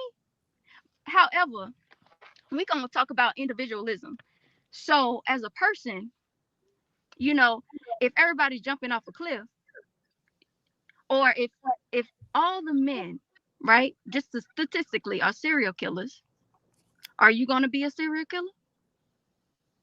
Are you gonna be a cheater? Because you make it sound like happiness for you said was to go off to another island, sleep with some other men, right, and smoke some heroin. That's your happiness in the back of your mind subconsciously that you just revealed to everybody on this platform. So you letting us know what will make you happy. However, women, right, when what we do for people, we do it under the context. And now, if I got to, I'll speak for everybody. I'll speak for the women. We do it under the context of our heart, right? It comes from a personal place, right? Because if everybody jumping off a cliff don't make it right. If everybody serial killers don't make it right. I'ma operate on what I believe, right, is good. I'm not swayed by the public or the media or the television or what I see on the internet. So I just want to understand, what are you trying to clarify? Because you know, and you see it every day, that women sacrifice their lives. And I'm not even going to use sacrifice because that word in itself has a negative connotation. Women go out and do what they got to fucking do. Excuse my language. They go out and do what they have to do to ensure that their family is in a better place, to ensure that their children are taken care of. And this has nothing to do with happiness, right? Because guess what? It's going to make her happy, seeing her family prosper. It don't have nothing to do with her cutting her happiness down. Okay? I need to let you understand that women are not the same fundamentally as men. You can go ahead and clap all you want because I know you're getting nervous. I was nervous, baby. I'm just waiting for you to get done. Because everything you said just justified the fundamental difference between the fucking species of male and female. And if you're not interested in the sciences, if you don't have any biology 101, then what are you talking about? But I don't know what science class you took, but let me put you on game since we talking about everybody. Okay. I just asked all y'all on this panel, is there a person here that haven't been cheated on? All y'all cannot raise y'all hands because y'all have been cheated on. So let's get into I did not answer, nor did I raise my hand because my mic wasn't muted. It wasn't unmuted. Okay, so let's get into some real logic. Okay, I've never been cheated on. I'll say I have been. Well, I have not. No, I have not. Because it matters who it is. Okay, I'm really speaking to the women right now, Red Dragon. So hold on, follow me. Now, since we doing this, everybody jumping off the bridge and everybody a serial killer, let's take it here. So I just have y'all ever been cheated on? The majority of women have, okay? And guess what? Men decided to do that because of their own happiness, right? That's what they wanted to do. Did I let you talk? Okay. It's their prerogative. I know why you say that. prerogative individually to make choices for their life. And I need you to understand that the choices that you make is up to you and your we can have accountability these of it. type of conversations where we just cutting each other off, but I'm trying to be respectful. You can be respectful. I really don't. I understand this is your platform, B-Taylor, and I don't want to take over or be disrespectful, but I definitely want to clarify that if males decided to cheat, their behavior and actions and thoughts are their responsibility. You cannot blame that or even try to quote unquote say, okay, every woman has been cheated on. Oh, and what is your point? The male made his decision. And guess what? He's going to have to answer for it, not the woman. Okay. So I want to get into your biological shit, okay? And I want to get into your everybody shit. So this is what I'm saying right here. If every woman in the world has been cheated on, and trust me, I know 98% have. When do we say, okay, maybe it ain't the men biologically? Maybe it ain't the men who just desire one person. Because you got to think about it. If all y'all have been cheated on, listen, if one man wrong, he fucked up. If two men wrong, where they making mistakes. Three men wrong, maybe it's a coincidence. But every man in the world has cheated. When do we look at the system and say, okay, maybe this don't fit the man? No. I agree. I'm starting. This is what Prince Stella teaches. Men are not monogamous. Actually, women are not monogamous. We go against nature, and we have men who are biologically not meant to stay with one woman, forcing them in a situation. And that's why we're getting the results that we're getting with the marriage rates, with domestic violence, with infidelity and cheating and heartbreak and all these people with mental health issues. It's because it's not working. Listen, I'm not saying that you I'm not saying that you can't be monogamous. Yeah. I'm not saying that you can't be monogamous. But what I am saying is that for a dude, it takes a great deal of effort and work. And that lets me know that it's not biological and natural. It's not. Yeah, we are the only mammals on this world who practice monogamy. Who? We are the only mammals on the world who practice monogamy. This is what Priscilla says. So you align with everything that she says. Yeah. Okay. Do what I'm saying. So like, women should lower their expectations when dating men, or don't deal with men at all. Especially if you're not a woman who wants to actually not sit on her ass all day, but like probably go and create, because women are the creators. We create babies, we create a home, we create a good environment. We're the creators of the world. We're artistic. We can apply so much, and we are leading financially already, especially a lot of Black women. So it's kind of like y'all are the ones that's kind of screwing yourselves over, because if y'all, that's why y'all are really scared. If women start being independent and saying we don't need a man, I know damn well y'all need our validation to survive in this world. If all we need you for is babies, and knowing that if we have a strong community and you just take care of the kid, but I don't have to take care of you like my kid and add you to the home and have all these expectations for you, then what's wrong with what she's also teaching, and don't deal with it? I don't know who Prince Stella is. Oh, I think it's you, 2K. I don't know who. No, I told you I think it's K. Let me see. Can you hear me? I'm on a mic. Well, let me mute Kay. Okay, hello. Yeah, can you hear me now? Yeah, Kay. I don't know what's going on with the mic. If you want to like refresh or something. She like the knockout version of me. I'm 2K. She K. All right, so check this out. Now, this what I don't like. Excuse me, sir. Don't disrespect. Don't disrespect. Okay, you're right. All right. And then also, wait, before you go, 2K, we got Hassan and the Red Dragon here. I definitely want to hear from them as well. You have a big personality, definitely know that. But I definitely want to hear from the other men on the panel, so y'all can just jump in when y'all jump in. I yield my time to 2K. Listen, so what about Hassan? Hassan, did you want to add something? Well, salute to 2K. How you doing? B. Taylor, welcome back. Hey, please. Hey, thank you. Hey, so when it comes to, I hate to hear women say stuff like settling, because nobody is really settling when you break it down. Because, okay, B. Taylor, let's say if you was into that, let's say me and you was dating, right? Well, no, not me and you was dating. If I'm trying to put it in a perfect example so y'all can understand it. If I was at a certain stature and you was here, you wouldn't talk to me, right? Because I need to get my weight up or be above you correctly. Okay. Okay. So most women are dating, well, most women are the bums who they hate to be, or who they hate to date. So this is what I mean by this. You wouldn't date me because I made $100 a month, but also you want somebody who make more than you. So you are literally the bum who you won't date, because if he make $300 a month and you make $100 a month, then you are literally the person who you wouldn't date. Men and women are not the same, and you know that. Now wait, hold on. If I'm as a woman, I am bringing much more than finances, and I'm a resource to you.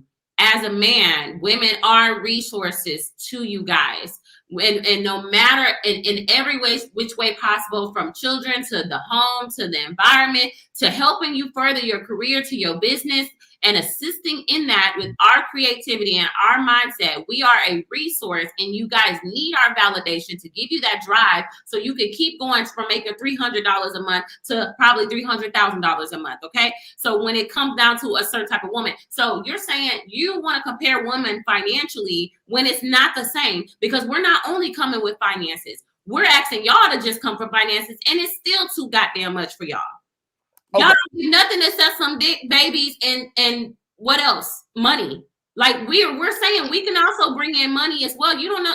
Let me tell you something. I don't know. It's not. It's I have a question. What does a man offer more than, like, what does a man have to offer other than just money? Get your ears ready for this. Move your hair back so you can hear this. Okay. Leadership, baby. Okay. Leadership. Leadership. Women are leaders. Listen, man. Okay. I actually agree with you, but the problem is that it's so hard to find a man who it's so many women who used to saying that, hey, I'm the table.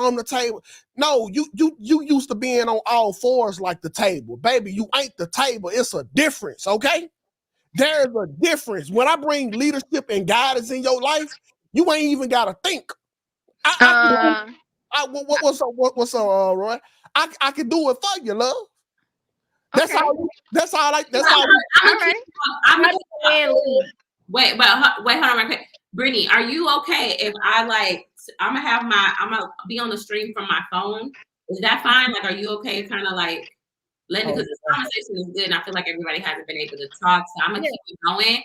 I'm gonna drop myself down and I'm gonna bring myself back up. I'm gonna be in the background listening. So y'all can just make sure everybody have time to speak. Okay. Okay. Everybody jump in when you need to jump in. Keep it respectful and not crazy. Thank you all for watching. Please get the likes up if you are. We got over 200 people watching the live stream right now. I don't want to end it because it's getting good, but I'm just myself down. You coming back though? I'm coming back. I'm gonna be in the background. I'm just not gonna be up here talking unless I need to jump in. Okay. All right, 2K, I wanted to ask you a question. What is your definition of leadership, in the sense of what does leadership look like to you? Leadership is come with a lot. Okay, that's a vague word. Not really. Be specific, please. Thank you. You brought the word up, so. No, leadership is super vague. Okay, I can lead. No, it's not. Let me take a crack at this. Right. So there's a lot of different ways you can be a leader. Thank you. The main way is by example. You show instead of talking.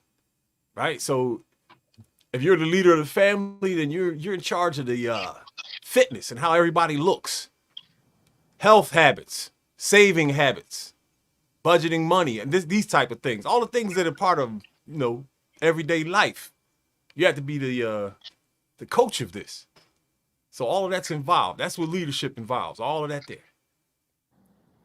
Okay, fitness. I heard how everything. What's the one definition for leadership?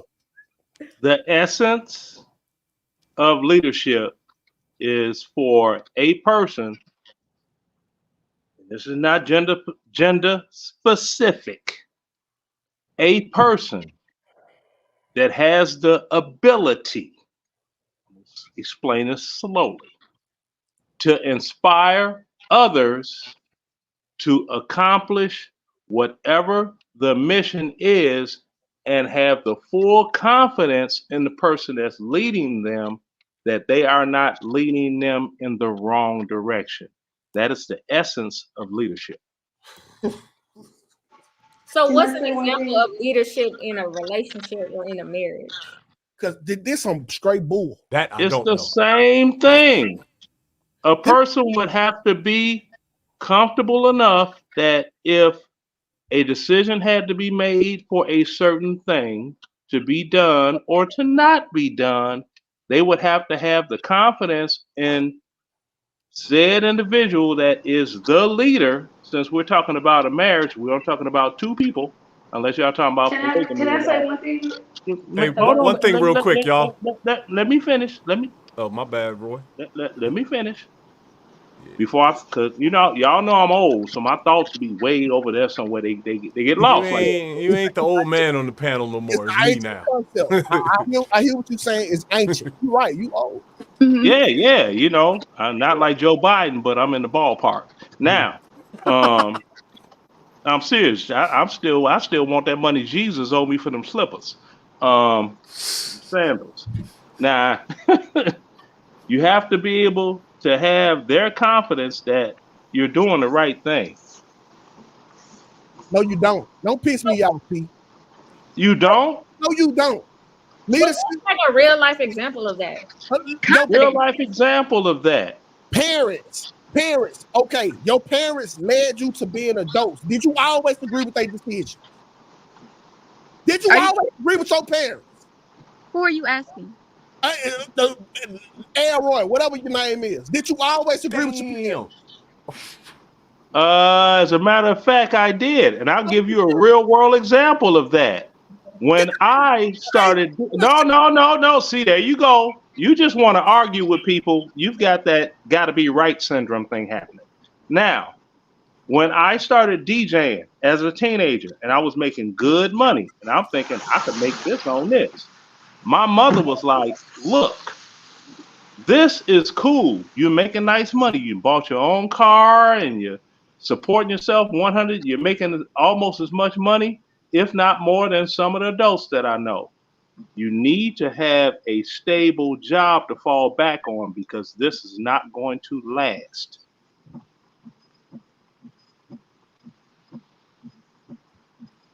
So if I didn't believe in what she's telling me the right thing to do, I would be like the plethora of other people, many of them that were just on a doggone documentary on Xfinity talking about the history of hip house in Chicago. The majority of them ain't got pot to piss in or window to throw it out of to call their own, but they popular DJs. You just said hip house? Oh, okay. Maybe it's called hip house. Okay. Yeah. That's when they combined rap with house music and they came up with that. So, Roy, listen. Leadership is not to be able to get you to just follow my direction just because I inspire you. Sometimes leadership. But you could not give an accurate definition for it, sir. I told you that it's a big, vague answer. Leadership. That's not a vague answer. Yes, it is. There's many. Okay. Let's take a survey of the panel. We don't have. See, you just want to argue. You don't want to listen. Now, for those on the panel, if you believe that I gave a very understandable definition of leadership, you say yes. If not, if I gave a vague answer, tell me that I gave you all a vague answer of what leadership is, the essence of leadership. Listen, cuz Elroy is dangerous. I don't hear anybody saying no right now, brother. Elroy is dangerous because Elroy is the niggas that trying to butter y'all up and get y'all appreciation. He lying to y'all. No, I don't. It's the raw and uncut truth, and I don't care. You got me confused with this other fella. But I'm gonna tell the truth. Elroy, you are a panderer. That's all. I am a who? A panderer. You are somebody that's on this motherfucker. You know what? Okay, bruh. If you're gonna call me something, see what you're doing right now. You're trying to attack me because you can't attack my facts. Lying, Elroy. No, you can't. You can't attack the facts that I'm bringing. So you have to attack me, and you didn't even use the correct word. What you were trying to say is I'm a panderer. I'm pandering, which I am not. So I would appreciate it if you're going to try to insult me, at least use the correct word. Okay. Thank you, can y'all hear me? Can y'all hear me? Yes, I hear you terrifically. Wait a second. Wait. Okay. Look, Princella, the Queen Maker is here. Hey, baby girl. My piano playing partner. Let's get it. I'm gonna let her give commentary. 2K, I'm just gonna say you proved a lot of the Queen Maker's point tonight. Thank you for showing the ladies an example of like what she is saying is true about the male nature. So, Queen, I don't know if you want to say something. I'm just listening right now. I just got off the plane. I'm driving, and I was listening to a part in this show before I actually joined the conversation, and I think I might have been a little bit behind because part of the conversation that I was hearing is the guy that's up here speaking about how it's hard for men to be monogamous and how all the women get cheated on.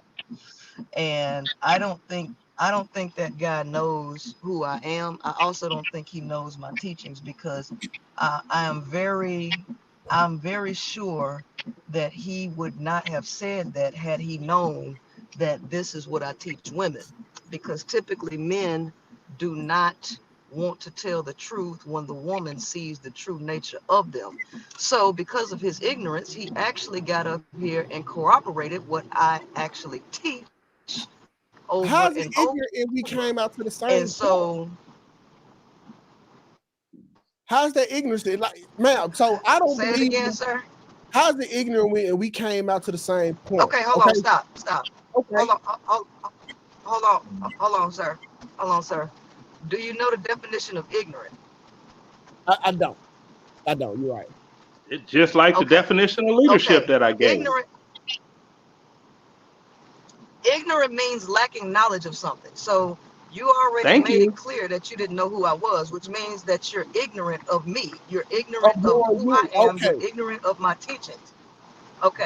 So so because of your ignorance about who I am and my teachings, you got up here and corroborated exactly what I teach women about male nature biologically and the system. Now, it sounds like that would be a good thing for you, for a woman to say, okay, well, men are just going to have multiple women because, it's in their nature. Okay, that sounds like a win for you, but there's more to that story. If we go back to a natural environment without human interference, what you will have is the average male not being able to access women. The average male wants to have multiple women and he thinks he's entitled to it, but he's not. In a natural environment, only the fittest win. And the average male is not the fittest. He is actually subpar.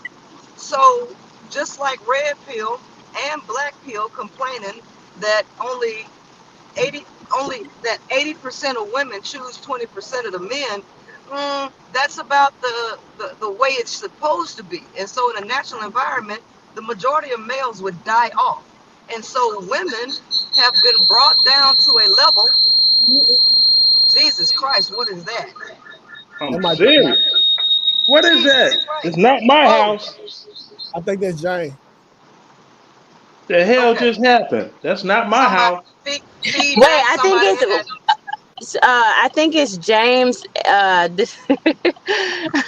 He's in the same home, so I don't know how that's gonna work because it's gonna pick up the audio, whatever. So he may But have to Queen, move to another room. I do somewhat agree to with what you saying. Even with what you saying that with the 80-20 and the dude wouldn't be able to be with the majority of I kind of agree with that. Okay, and that's why I feel like a smarter dude who probably want desire about women put these rules in place so everybody can have one. Right. Okay. So yes. Okay. So No, this and back to system. the Hold on. ignorance statement. Back to the ignorance statement. I thought that you was calling me ignorant in my stance, and we had the same No. voice, not in me knowing you. No. No. No. No. Okay. You lack knowledge of who I am, and you lack knowledge of my teachings. That's what makes you ignorant about Okay. me and my teachings. So what I'm saying is that this entire system, men are trying to converse and talk to women, which they ain't got no business doing. The system was made to support men. It was made by men for men to support men and extend men's lives, so that the elites could use you for war, and so that you could build this matrix for them. So the male was literally bred to be a slave. In order to make you to keep you satisfied as a good little slave, you had to give the male something. How do you train men? You train men through consequence and reward. So what is the reward that the elites give men so that they will go die for their wars and build this matrix? Give them food, shelter, and a woman. Because that's the male's ultimate desire, access to a woman. So women were brought down from heaven, and their rights were stripped away, and they had been brainwashed to believe that men and women should be together, when in actuality men are women's greatest predators. So women had been handed over to men as property, so that men could consume, so that they could drain their testosterone and continue to go slave for these people who own this motherfucking world. And so that automatically disadvantages the woman, where it doesn't have a voice, because there's once upon a time where it was not illegal to rape your wife, right? Why? Because the wife was a reward for the male to sedate him. So they needed him to, one, fuck as much as he could, so that he wouldn't get violent with other men and just go sedate him to go to work. Number two, to pop this woman up with more children so she could produce more slaves. So if we want a better life, it is not about catering to what the men want, catering to their lower nature and trying to appease them. At this point in time, we are moving from a slave system into a more free and a more natural system, where you have to free the woman, because living in a patriarchal system is literally killing everybody. It's killing men, it's killing children, it's killing women, it is killing the planet. And we just don't have time to keep having these back and forth conversations about how women should sit still to appeal to the male ego.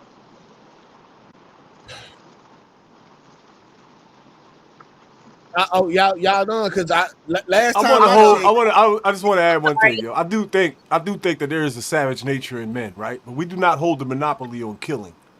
Women are also capable of killing. Since abortion has been Capable of around, women killing. have killed. Wait a minute. Yes, they've killed more babies than all of the last 100 wars put together. So I don't Listen, even want to sir. get into those Listen. numbers. But well, listen. Let me explain something, because what I'm not gonna do is argue. Let me tell you something. When you create a system and then you take the rights of women away to provide for themselves, and then you force them in a cramped environment and give them to men, what you end up having is a lot of unwanted children, because men want to keep fucking. It's men that want to keep passing their genes along. Let me tell you something. When you produce child after child after child, you don't have the resources to build that child up, you produce an incomplete vessel. You produce an incomplete soul. So y'all don't want to take care of no kids. Y'all just want to make them. You enjoy fucking, you enjoy getting your dick wet, and you enjoy getting your ego stroked. But you don't give a fuck about the kids. But who has to take care of the kids? Somebody does. But listen. Let me tell you something. We love children. Listen, I'm not here to argue. Okay, I'm not here to argue. No, not at all. Not at all. Listen, okay, because I'm very. Hold on. I don't do the over talking thing. I really don't, because I'll drop this and I'm in the rain. I'm driving. I'm not going to do this. Okay, so we can have a conversation back and forth. We can speak back and forth, and we can respect each other. Let me tell you something. Abortion and choosing not to bring a soul into this world that you're going to fuck up, that is not quote unquote murder. Now, what men are actually doing, not only are you raping children, not only are you raping women, not only are you brutal towards any other human, including other men, look at the state of the world. How many more people do you need on this planet that you ain't taking care of? It is better to not bring a soul in here. But how are women continuously opening their legs to men even after the laws have dropped, forcing women to be with men? There was a brainwashing technique that. Not brainwashing. Listen. My bad. Hey, okay. 2K. I want 2K. I want to. Wait, hold on, 2K. Wait, we'll try to not interrupt each other. At a time. I just want to finish addressing. Wait. No, Let's let her finish. Because the male has no ability to. He has no ability to control himself, and as soon as they get angered and triggered by something, they can't help but to pop off. But I'm gonna tell you something. I'm in the rain and I'm driving, and I'm not gonna have this immature conversation. So I'll let y'all later. I want you to stay on. That's immature. No, that's cool. That's cool. That's the true. I want to say something real quick. I was going back and forth with her. Y'all keep. Wait. Hold up. Everybody keeps jumping over me, and I was trying to make a statement. I never got a chance to finish it. Go ahead. Now, what she's saying about the nature of man is true, but the percentage of us that have that nature is so minuscule and minute, you cannot call it nature. That is crazy. Even if you look at the amount of soldiers. Let me jump in, because we can't overtalk the ladies. We can't overtalk the ladies when they're trying to talk. I didn't even finish. There's so many men up here. We need to have some balance. We need to have some more women on here. And with all due respect, y'all, I sat here for an hour and didn't say nothing. You can go ahead. We want to hear what you have to say. Now, what I was saying is, like, if you look at the stuff she describes, right, the amount of men and the percentage of men that are doing those things is so small, you can't call it nature. Like, the number of out of 1,000 men, you take the amount of men that are touching kids and beating women and all of that, it's not enough of them to call it nature in man. Sure, this has been happening over time and time again, over decades, over centuries, before it became illegal for this. It was actually legal for men to sleep with children, little boys and little girls. So you can't say that, because you know what's going on now statistically. This has been happening for centuries and centuries. If the law was not put in place for a lot of these men, if the law said you could date a woman and marry a woman at 12, a little girl at 12, you guys, a lot of men, and you cannot sit here and lie and say they wouldn't take that offer when most of y'all grandparents then married y'all great grandma who was probably 13, 12 years old. Nah. That never happened. I'm really so, I guess, astounded by the denial over things that we obviously have seen in reality, even when it comes down to serial killers and people that kill people and the stats on that. So for you to just sit here and deny that men had not been in quote unquote control of this system, right? Whether it was a white male or the black male that invented it, it's just like, if black men, you can look at The Color Purple. We all saw what happened on that movie. I hope you at least seen that movie in the 80s. It's just despicable. That's why I was a movie. Despicable. And so for you to deny that does not happen on a daily basis in homes, that's a lack of knowledge, right? Which is the definition of ignorance. So what are we talking about? Kay, can I ask you something? Did you understand the point that I made that those things are happening, but with so few men that you can't call it nature for the group? You can't say that it's so few men when it's been legal. You're saying so few men who have been convicted. Okay, there's a lot of men running around here who the family has protected throughout years, who of molestation and doing all types of crimes and college campuses. I've known people personally who've been sexually assaulted, and the men, no, they were too scared to tell, or everybody protected the man and called the girl a liar, and he got away with it. So you can't say that it's a minuscule as a man when there's women on here trying to tell you otherwise. That's just complete delusion, and it's dismissive. I agree with everything. I agree with everything y'all said. Those things too happen. You are all of you are completely missing the point. If you line up 100 up, there's five of us up, well, 4 of us up here now. How many of us up here right now do you think touch children, beat women, and are just natural soldiers and killers? There's 4 of us up here right now. 2K said he didn't cheated on his wife, so he already revealed that. So okay, that's one. That with the cheating thing, that was not a question he asked. In his defense, he did not ask about cheating. He asked about a whole other topic. I'm being serious, y'all. This conversation has gone off the rails. Go ahead. The high power. Go ahead, homie.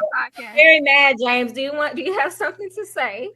I'm not mad, but I do have something to say. I think that those men that commit those acts, which we all agree are reprehensible, represent a very, very small percentage of men. Like, I grew up around solid guys. Like, we don't tolerate rapos or bullies, none of that. Like, we bully and punish people like that. Like, a real man who's around a real group of men with morals and character, they do not allow for that. They do not allow for somebody, a vulnerable party, to be injured. We don't hang out with niggas like that. So I don't know what we're talking about. And then as a hold up, brother, James, you muted up. Something wrong with your audio, yo. Yeah, James, something's wrong with your audio. You're talking, but nothing's coming out. Damn. Yeah, but I can hear you. Now I heard the movie The Color Purple brought up. Okay, what about the Antoine Fisher story? Yeah, what about that? Has anybody seen that movie? The Antoine Fisher story? That's you have a good point, honestly. What about this movie about Gordon? Hold on. Let me jump in. Let me jump in because I wanted to go back on what James had said. How did we get to this point? Because somebody brought up the movie The Color Purple. But I don't forget the movies. Let's talk about how when women are sitting here saying what their experiences are, and men are saying, well, I've never seen that. And it's like, yeah, because you're not a woman. And also, how many men can hide behind a mask with their homeboys than what they actually do behind closed doors with their woman? That's why when you come to their homeboy and say, your homeboy didn't put his hands around my neck. I've never seen that, but I've never seen him get mad. Men act very differently around other men than they are behind closed doors with a woman who is much more weaker, much more vulnerable, and powerless, especially in the wrath. And she is in the direction of his wrath. Okay, so it's very different than what you're gonna see a man do compared to what he shows you in front. If a man can fool another man, what do you think that he's doing to other women? No. Hey, B. Taylor. It's not about anything other people fooling people. It's not about that. Now, when the topic, if I may, when the topic came up, the brother, what's his name? 2K? Yeah. If I got his name right, 2K? Yeah. The question that he raised, nobody has said anything on that specific subject matter of the question he asked. Not one person. I'm old, but I can listen real well. What question? Nobody's answered his question. Are you talking about when he asked us if we've all been cheated on? Which question are you talking about? No, it wasn't that question. It was Which another one? question. Which one was it? When Well, he you was got talking us. about the M word, the SA word, SA situations What about it? in conjunction with the color purple, and it's always men. And I'm like, okay, and they're using a movie reference. Well, I bring up Antoine Fisher. What about the movie Precious, where it went both ways? What about Gordon Parks, his first movie, The Learning Tree? Let's not be naive and pretend that women do not do the same thing. So what's the question specifically? Like, state it out and then question mark. Okay, he has said something in reference to everyone up here that have been like molested or something. Nah. No, he said something along those lines, and nobody was like, well, when it happened to me. Well, and Not a single person. I think he got the questions mingled up together. Yeah. Yeah, I think you got that's a probability. Yeah, I agree with that. But what's her like the Queen Maker? She made the statement that women came from heaven and man, like what was that? We seduce y'all, and that, no, we use mind control over y'all, and no, we brainwash y'all, so that's why y'all be having our babies. Like I wanted to like wow, like hey. I know some people who really be selling some dreams, but that's some wild shit right there. Like to say, I mean, like with the other brother, James, when he said that, he knows a bunch of solid dudes in his circle. That's the same as myself. Okay, well, let me ask you a question, Leonard and 2K. Who does the pursuing? Say again? Who does the pursuing? Men do. Women. The women. In my case. Oh, really? Men pursue. Yeah. Oh, very really. For real, really. There's a small percentage of men out here that don't even have to talk to women. Oh yeah. but for the most part, we do the hunting. I think that's what we get off on, the hunt. Not actually bagging or fucking y'all. It's the hunt. Yeah, hunting is different. That's for eating and survival. As getting your freak on, that's a whole other ball of wax. Yeah, but she said she asked who do the pursuing. The answer is the pursuing. Yeah, in my case, continue it's women. Okay, men do it more. Yes, and I will agree with that too. Men do it more, but women do it. Okay, the beautiful women at the top of the food chain, they're the ones that do it the most because they know that they have the power that they're not going to get rejected. Okay, so what you were saying, Kay? Yeah, why did you ask that question, Kay? Because I wanted to know, or at least get an answer. What's the intention behind the pursuing? You never know until you in the pursuit. All right. Yeah, exactly. You're in the pursuit. I mean, it's based on you, really. You know what I'm saying? I've only tried it a few times, and with me, it was my bad. Based on you, okay. Okay, so no, it's based on you. All right, because I'm not taking nothing. I'm not forcing you to do nothing. So in my pursuit of you, we are having gradual conversations. All right. If you say something that go left, we gonna go to the extreme left. You say something that go right, we gonna go to the extreme right. All right. So basically, if you act like a hoe, I'm gonna treat you like a hoe in this pursuit. If you act like a nice young woman, that's how you will be treated in this pursuit.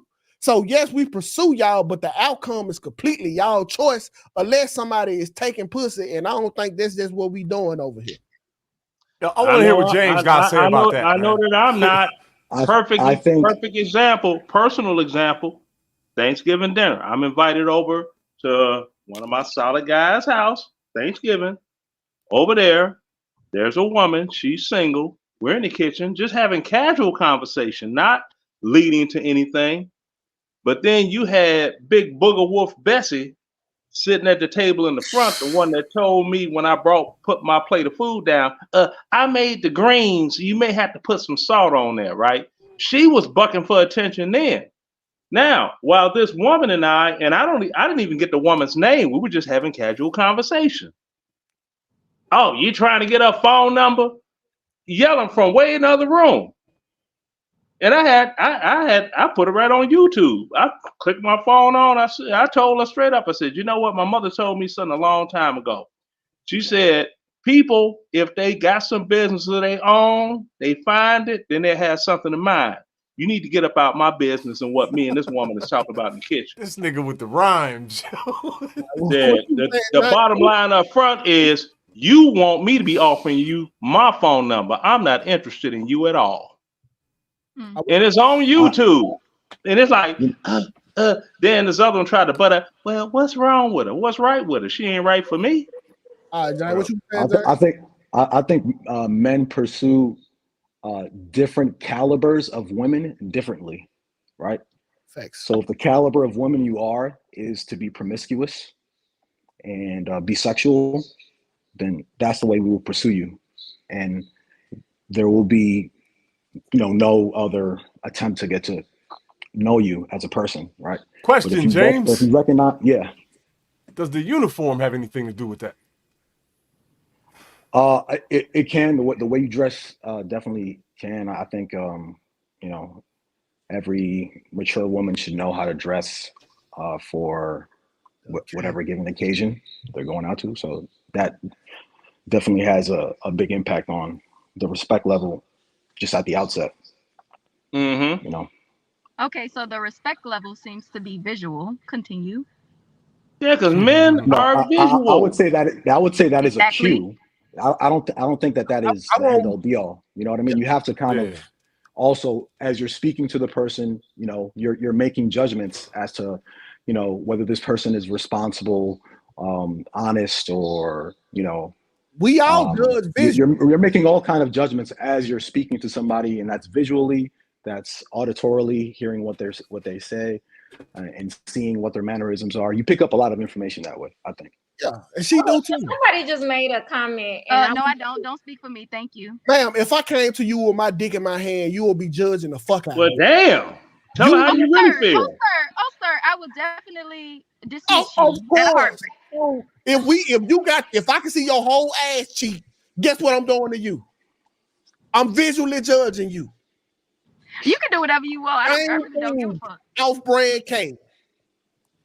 Can y'all hear me? Sir. Yeah, we can, Brittany. Okay, somebody just made a comment that said the topic is, does marriage benefit men more than women? So can we kind of go back to that so that we can get back to the conversation that we were having? Because I don't know what we're talking about right now. So thank you for taking over. It probably got a little crazy. Cupcake, can you give me a thumbs up right quick, just to make sure that it's you?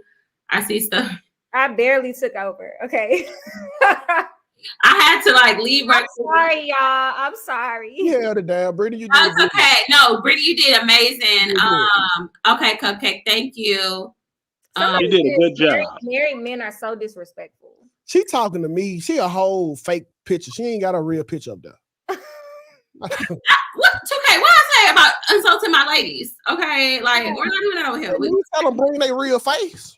Denise, star with the 1999. You are a star. I don't know if that was for me, but thank you. I appreciate it. Thank y'all for the super chats. So with the $10 super sticker as well, and then this is EO Bar. There are so many comments. Marriage don't benefit women. Married men are trash.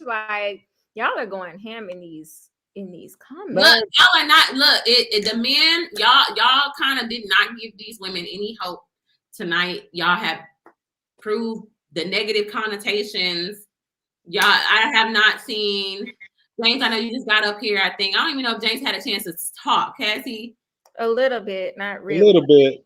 Okay, but I'm just saying, y'all not really that convincing. Cupcake, I don't even know if Cupcake had a chance to speak. Cupcake, Somebody said, are James and Brittany married?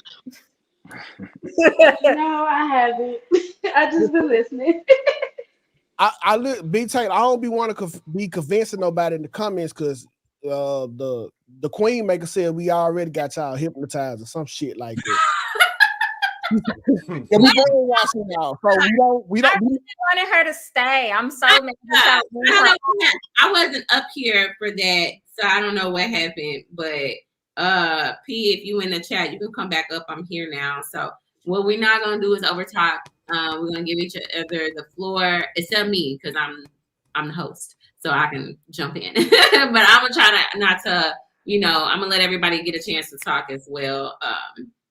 But Cupcake, did you want to add anything to this conversation? I know you've been in and out. Yeah, I do. I'm sorry. I was at work at first. I'm at home now, so I'm cool. I just wanted to say it was a couple of things I wanted to comment on, but the conversation went totally left. And well, for one, 2K is the perfect example of what not to do. Two, Well, damn. Tell them how you really alimony feel. and will alimony is 100% deserved for the woman.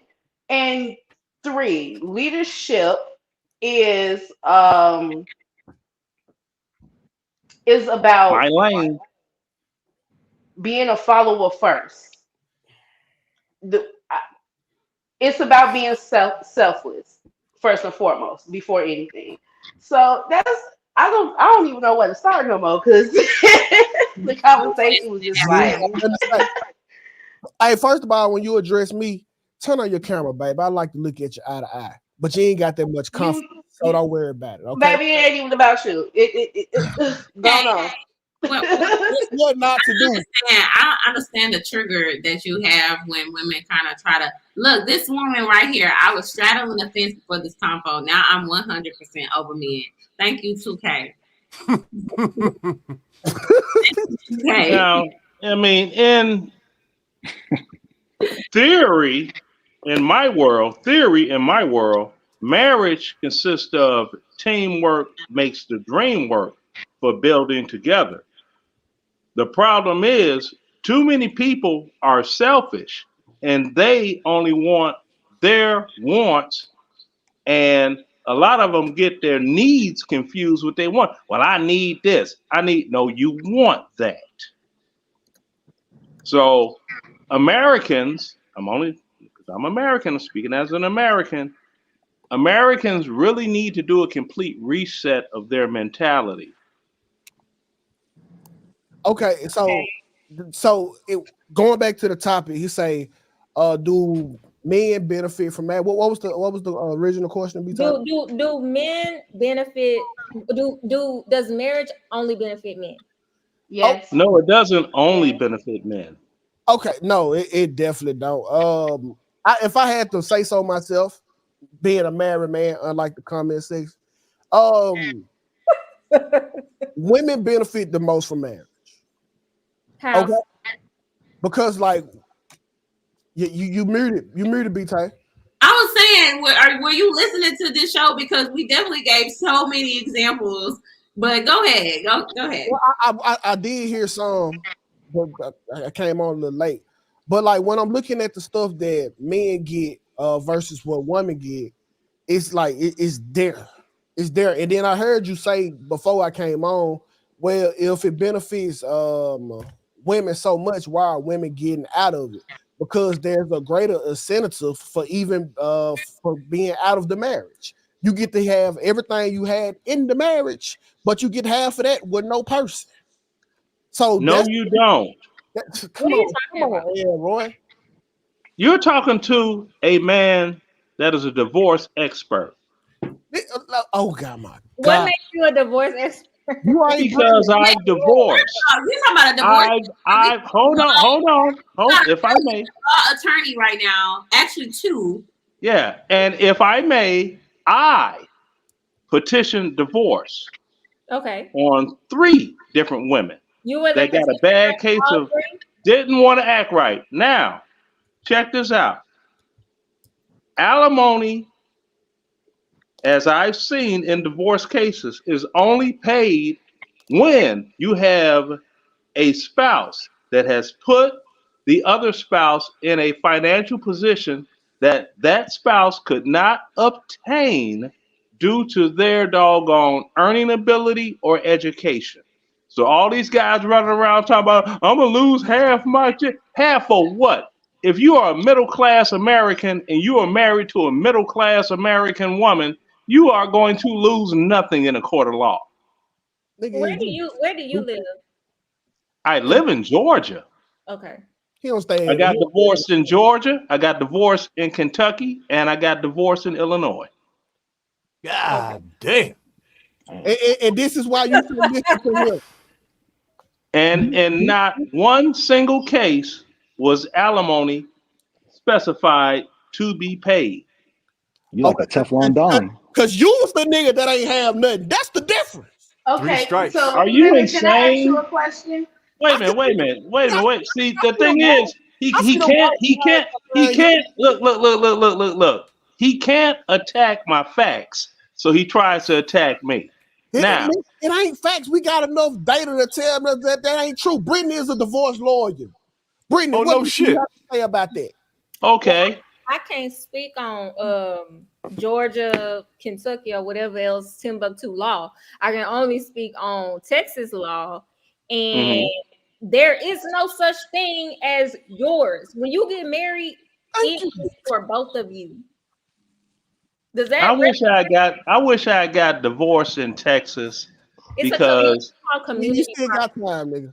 It's called community state. So like Virginia, all of the income that you make during your marriage is for you and your spouse.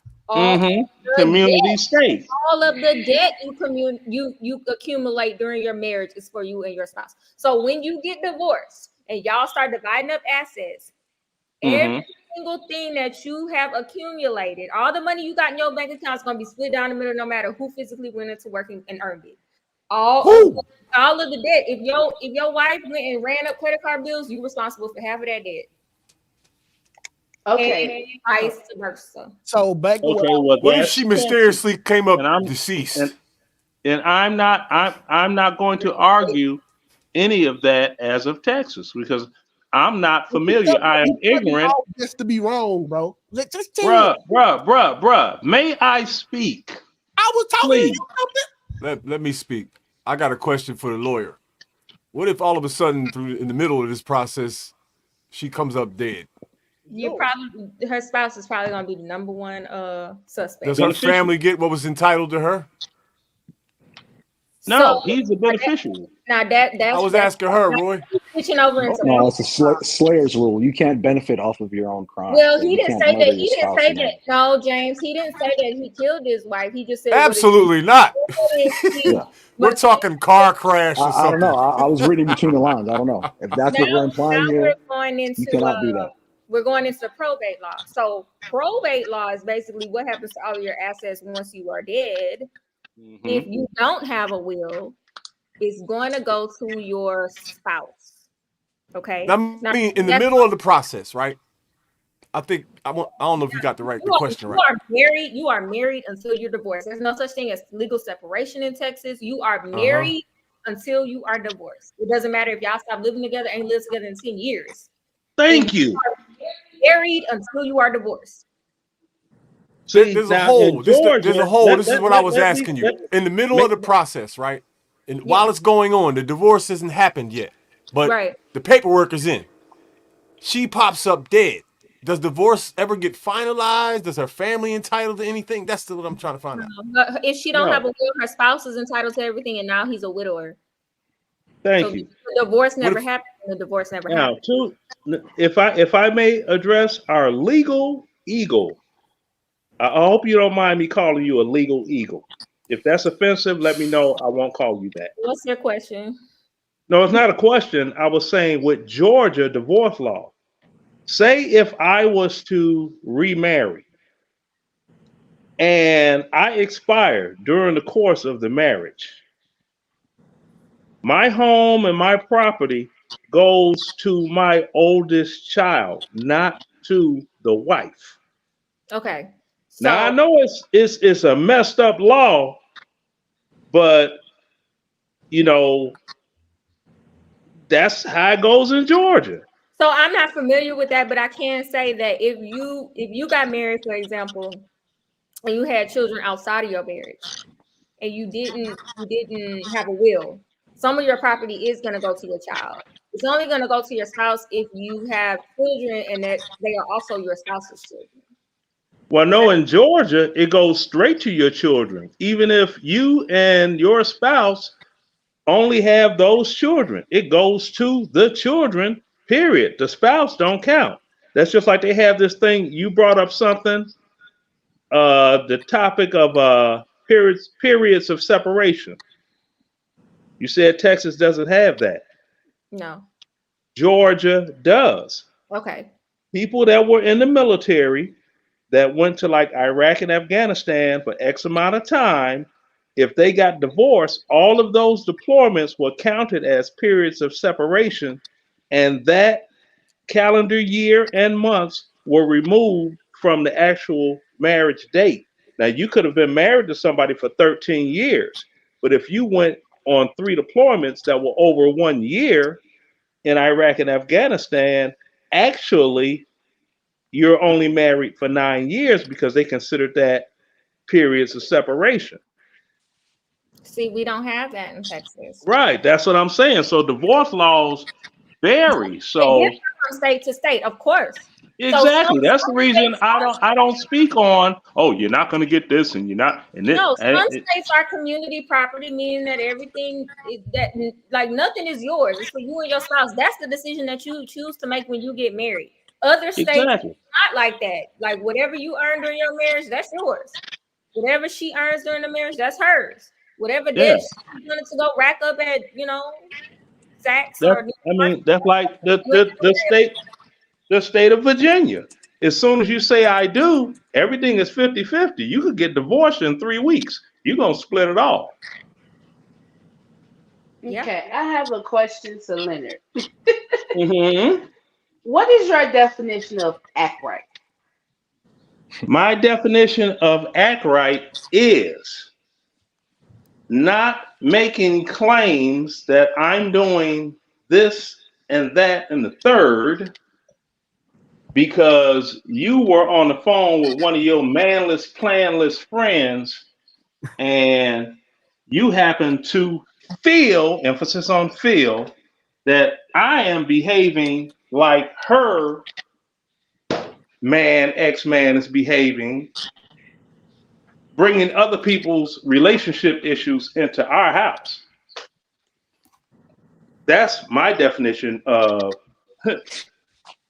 ain't acting right. I don't care about Susie and Larry. That's Susie and Larry's problem. Okay? Susie and Larry don't pay no bills in here. Susie and Larry do not wake up in this house. So don't bring Susie and Larry's business and want to doggone start out as a debate and it ends up as an argument. I don't know what. Sorry. What I'm saying is this. Say, for instance, I'll make it simple. Say, for instance, one of the ladies on here.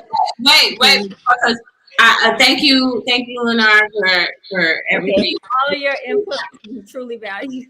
I know we truly value your intake, but I do want to get back to, if anybody want to, we have 2 attorneys on the panel. If y'all have any questions. But the real subject here was how, are there I know the law says women can take half, but is that really actually happening? When you deal with a lot of these cases on the average people, everyday people like us, are they really just taking the house, taking the cars, leaving this man with like nothing? Is that happening? Or like celebrities and comparing our lives to celebrity life? It is happening in regular life, but it depends on the state. Everybody, it does vary from state to state, but everybody ain't no celebrity. Somebody said it earlier, and I agree with it. The regular average person, like a woman is not going to take the house, like because they can't afford the mortgage on their own. So they're not taking the house. They probably selling the house and they splitting the proceeds down the middle. Thank you. Thank you. I mean, or a $3,500 mortgage on her own, she's not taking the house. It's smarter for her, and I'm gonna tell her if she ain't got the income to sell your house and just get half of what you sell it for. And Brittany, that's what all the lawyers advising. We know you can't keep up with the notes on the house because I was. It's made for 2 incomes. But I'm saying though, so what you doing is you gonna get the house, we gonna sell it, and that's how we gonna do it. But the big problem here in a divorce, because everybody don't have a house to take, everybody don't got a car to take, is when it comes to the family, the kids. All right. That's different. Wait, hold on. Now she has dealt with a lot of child support cases, and we can get into child support, but that's very different than divorce. Yes. Want to get into child support is a part of divorce, but not everybody have kids. So divorce is like, okay, there's child support and there's spousal support, and then there's community property. That's just the way that the assets are split down the middle should you guys get a divorce. So that's why we saying like we feel like women benefit in marriage more because y'all get the provider, the protector. You get somebody who take over your debt. You get the leadership. You get the guidance. A man that has found a good wife has found a good thing, but that's it. What you mean by you get somebody to take over your debt? Huh? What did you say? You said women get someone to take over their debt? Yeah, of course. Like, if you my spouse, now your bills become my bills. I gotta take care of it. Vice versa. But if I'm the breadwinner, who do you think is going to pay the bills, Brittany? It depends on who's making the money, okay? If you have found a husband, Brittany, he gonna pay that. I'm gonna tell you this right here. Like, it ain't too many. Listen, cause if you ain't no woman marrying nobody under them. These are facts. Y'all won't even date. What? Y'all won't even take the date. What? That's women now. That's not true. That is so false. That's false. Thank you. Thank you. Rappers ladies. did that. Well, yeah. So wait, hold on. Rappers did. No, I said won't no woman marry a dude under her. Or did I say? Didn't Cardi B, Nicki Minaj do that? And Cardi B. Somebody said, it's not vice versa in reality. Let me tell you something. I have had clients where the man has been the breadwinner, and then I have had clients where the woman was the breadwinner, and she had a lot to lose in that divorce. Of course, it was all of her husband's debt, taking half of her 401k that she went and worked for. Her husband didn't have no job, as she should. She had to give him half of her 401k, as he should. Give it up. So the law when it comes to divorce does not discriminate against and don't call yourselves protector and providers when it's women that's settling with men. They ain't got no job, and that's gonna take half of her shit too. I keep telling you, stop using the word settlement, because if I pay all the bills, you are the settlement. Then I'm settling for you. You don't see that's probably a man who is taking on the responsibility of paying all the bills and letting that woman stay at home. That's the type of woman you chose. That's the type of woman you want. Yes, but still though, don't call when it's the other way around. Don't call it you settling now when you've been a settlement your whole life. It's only settling if it was something that you didn't really want. Like I told B-Tay last time I talked to her, I was like, if every dude you fuck with is a bum, you gotta stop asking yourself about the dude being a bum and ask yourself, why is your pussy a homeless shelter? Because it's you. It's you. If every nigga a bum, you the homeless shelter. Stop putting the blame on the other feet. Stop saying, oh, he ain't shit because you make more than him, now you settling. When it was the other way around, you just a feminine woman. So stop it. Stop it. I'm sorry, that comment section pretty. But anyway, first of all, I think women should have very high standards. It don't matter what, because women do bring the value as well, and they can be a resource to that man. So why try to add value and let this man consume all of your resources when he can't give you shit? If he's homeless and he can't give you nothing, you should not be tolerating him all in the name of love. If a man is homeless, he does not need to be pursuing no female. He needs to get his phone. He will. And you ain't gonna find a woman. You ain't got no business trying to pursue no woman if you ain't got nothing to bring. When there are women who are ignorant to what love is and think, well, I could love this man up to what he needs to be, or thinking that, okay, well, I might as well deal with this man because I can control the situation more where he's less likely to step out and cheat on me because he needs me than a man who probably is like has access to multiple women. But that's just delusional to even think that way because that's not love either. He's just consuming you and gonna be top of you, and he's seeing you at a level to where if she could take care of me at this stage, once I get on my feet, I'm gonna go get the woman that I actually want to be with. So y'all be the same way. Y'all be walking around with all-purpose leggings on. You wear the motherfucker to the grocery store, to the club, and to the gym.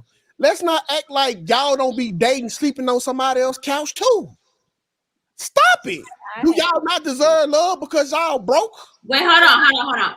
A homeless, a broke woman, right? What men? Come on, let's be honest. For a man to get with a homeless woman, she ain't about to look like Respucia, okay? She gonna look like what he wants her to look like. He's gonna take a risk on her and invest in her because he knows that in return she's gonna pour back into him. He gonna build her up. She get a man that will go after first of all, y'all tell women every day our money means nothing to y'all. So why are you even comparing finances when we're not the provision, we're not the providers, we're not the quote unquote protectors? So why does that even matter? Because y'all keep telling us about how y'all 1 degree hotter. You keep telling me how you got 3 degrees and you $100,000 in debt. Stop talking about that. If you ain't gonna do it, if you ain't there gonna are those of us out here that care about finance. Yeah, now hold on. Now check this out. Stop, listen. If a man say he got 3 degrees and he got this excellent job, he telling you this because when you get yourself in position and you worthy enough, he gonna take care of you with these 3 degrees and his good job. When it's the other way around, y'all just gonna, hey, there go my 3 degrees and I make $100,000 a year while a nigga over here got to swim for himself. So if y'all don't want a nigga talking about money, stop telling us about it. Y'all advertising it just like we do. You advertising. You walk around wearing your luxury, you're driving your luxury car, wearing your designer clothes. You want to attract women that's gonna come at you. You literally saying, look at all my money. Yeah. Look at my money, where the hoes at? Look at all my money. And then get mad when the goal comes away. I'm not mad. Listen, if I'm stepping out like that, that's the type of woman. Listen, I'm gonna do what I'm supposed to do. But when you step out like that in your baby mama Benz and you telling me about your degrees and your great jobs, be ready to spend that same money when you was bragging about your accomplishments. We even, ain't it? Ain't this equality? Stop talking about people being broke. Love don't got no cost. Stop putting one on there unless you a prostitute. Love. I think you need to replay. I want to flip this, man. Do the men care about money? Yes. Y'all care? Some men need to care because that's the only way they're. Wait, what you say, James? I say I don't think I don't consider money a primary consideration in picking like someone to be with necessarily. It's just like the character of the person, like are they responsible, this, that is more important to me than what she makes or what she does. Because at the end of the day, if I'm doing what I'm supposed to do, we're gonna be good. But you know, those things to me are more important. Like Pod Squad. Dealing with. Not beans everywhere I am. What up, beans? Hey, B Taylor. Hey, Robbie. Hey, little podcast. Bizzle. What up, though? Hey, Rob, what it do, babe? What up, y'all? We need the cheekbones. Keeping up with what we've been talking about, we do have 2 attorneys here. Who's the second one? James is also an attorney as well. Okay, that's what's up. So you have a male. No, James is my husband, y'all. I'm sorry, I didn't even say that. Now that's a power couple right there. That's what niggas need to be looking at. James is my husband, y'all. We're both. Hey, my ex used to grow weed with me, so what the fuck? See, that's when I talk about when I say the money matter. Like with me, if I'm going to be, which James said, being a responsible person, good point. Now, in order for a person to maintain certain things in their life, they have to be fiscally responsible. If a woman is not fiscally responsible, she's not the woman for me. Okay, we can have fun, bump and grind, but there's a short shelf life on that. It's all about fun. It ain't about doggone building and growing. It's not happening. Okay, so I don't know if Raw, you've been paying attention to what we've been talking about, but we've gotten some professional advice here about why women are filing at a high rate, how marriage actually benefits a man more than a woman, and men claiming that divorce benefits a woman more than a man. Brittany, I do want to ask you this before Raw jumps in. It seems like no one wins in a divorce, but men have been sold to think that women win in divorce. But and we were trying to jump into the difference between child support because a lot of men are upset about the child support system. And that's a whole. I'm gonna have to. You know what? I might have to just make a part 2 with the child support thing because this is already over 2 hours. And I don't want to make it that long. I don't like my lives being that long. So I'm gonna have to bring you back. I'm gonna have to bring y'all back for the child support because I feel like that's another subject that gets a little. That's a big one that people get very. Oh yeah. I know.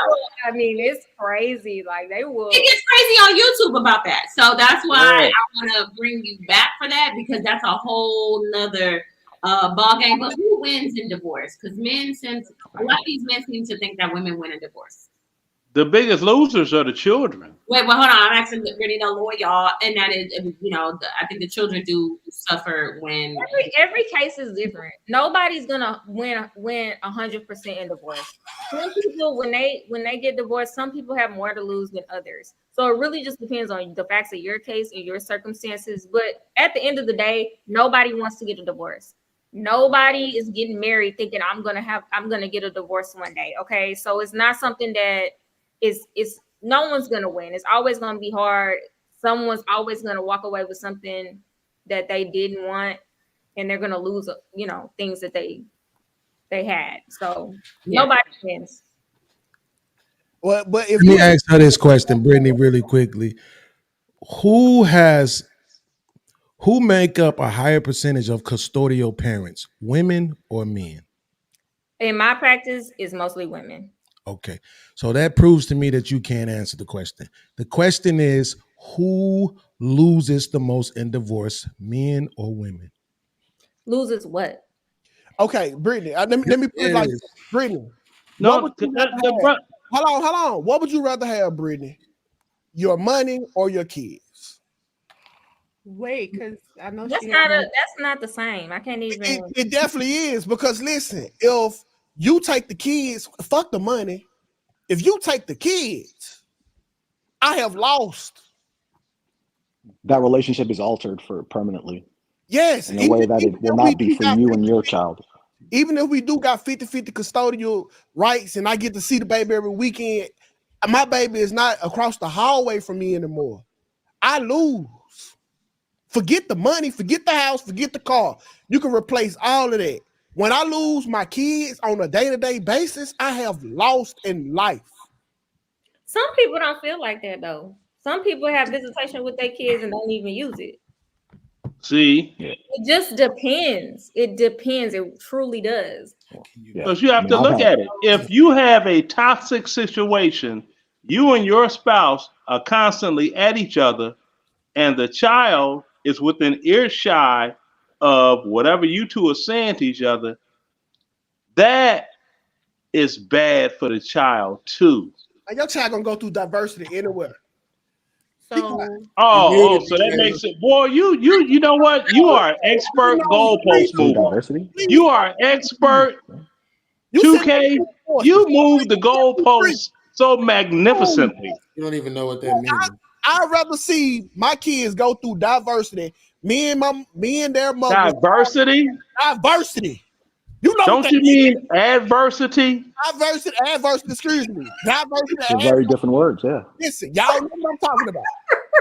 Oh my God. 2K, This minister's character. We know what he meant. We all made. Yeah, knowing what somebody meant and what they're saying are two different things. Absolutely. Now, if you find yourself in a hole, stop digging. Listen, if you find yourself in a hole, stop digging. Listen, bro, I would rather see my kids go through adversity with me and the parents and seeing us work it out and learning some life skills versus just fucking just divorcing and that's it. Now life fucked No, up. you can divorce and you could be co-parents. You could have a healthy co-parent. The Show kids your are real. children after divorce. This is how, you don't have to stay in a marriage where it's not serving you. Get a divorce and then just show them after that we both love you. We both, want to be in your life. What is wrong with that? Nothing. Listen, I understand that, but listen, once that daddy leaves the house, he know for a fact he have lost a huge part of the kids in his life. So let's talk about it.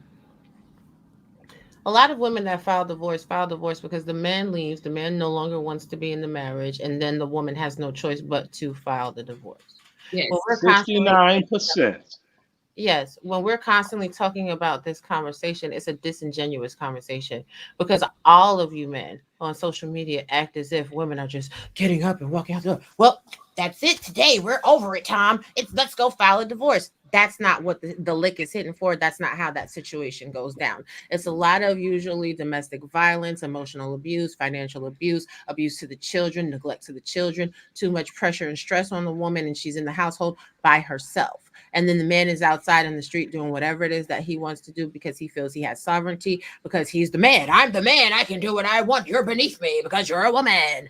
And then the woman goes on ahead and she's like, oh, all right, well, shit, I could do all this on my own. And then you finna have to give me a couple of coins. And we're going to sit there and stop acting like alimony is a real conversation within the community, because alimony is only applicable after an extended length of time in a marriage and only when you have property and investments tied together. Most people that are having this conversation do not have enough money, do not fit in the financial tax bracket or category for this to be a true sequitur to the conversation. Y'all just mad because women are like, you know what?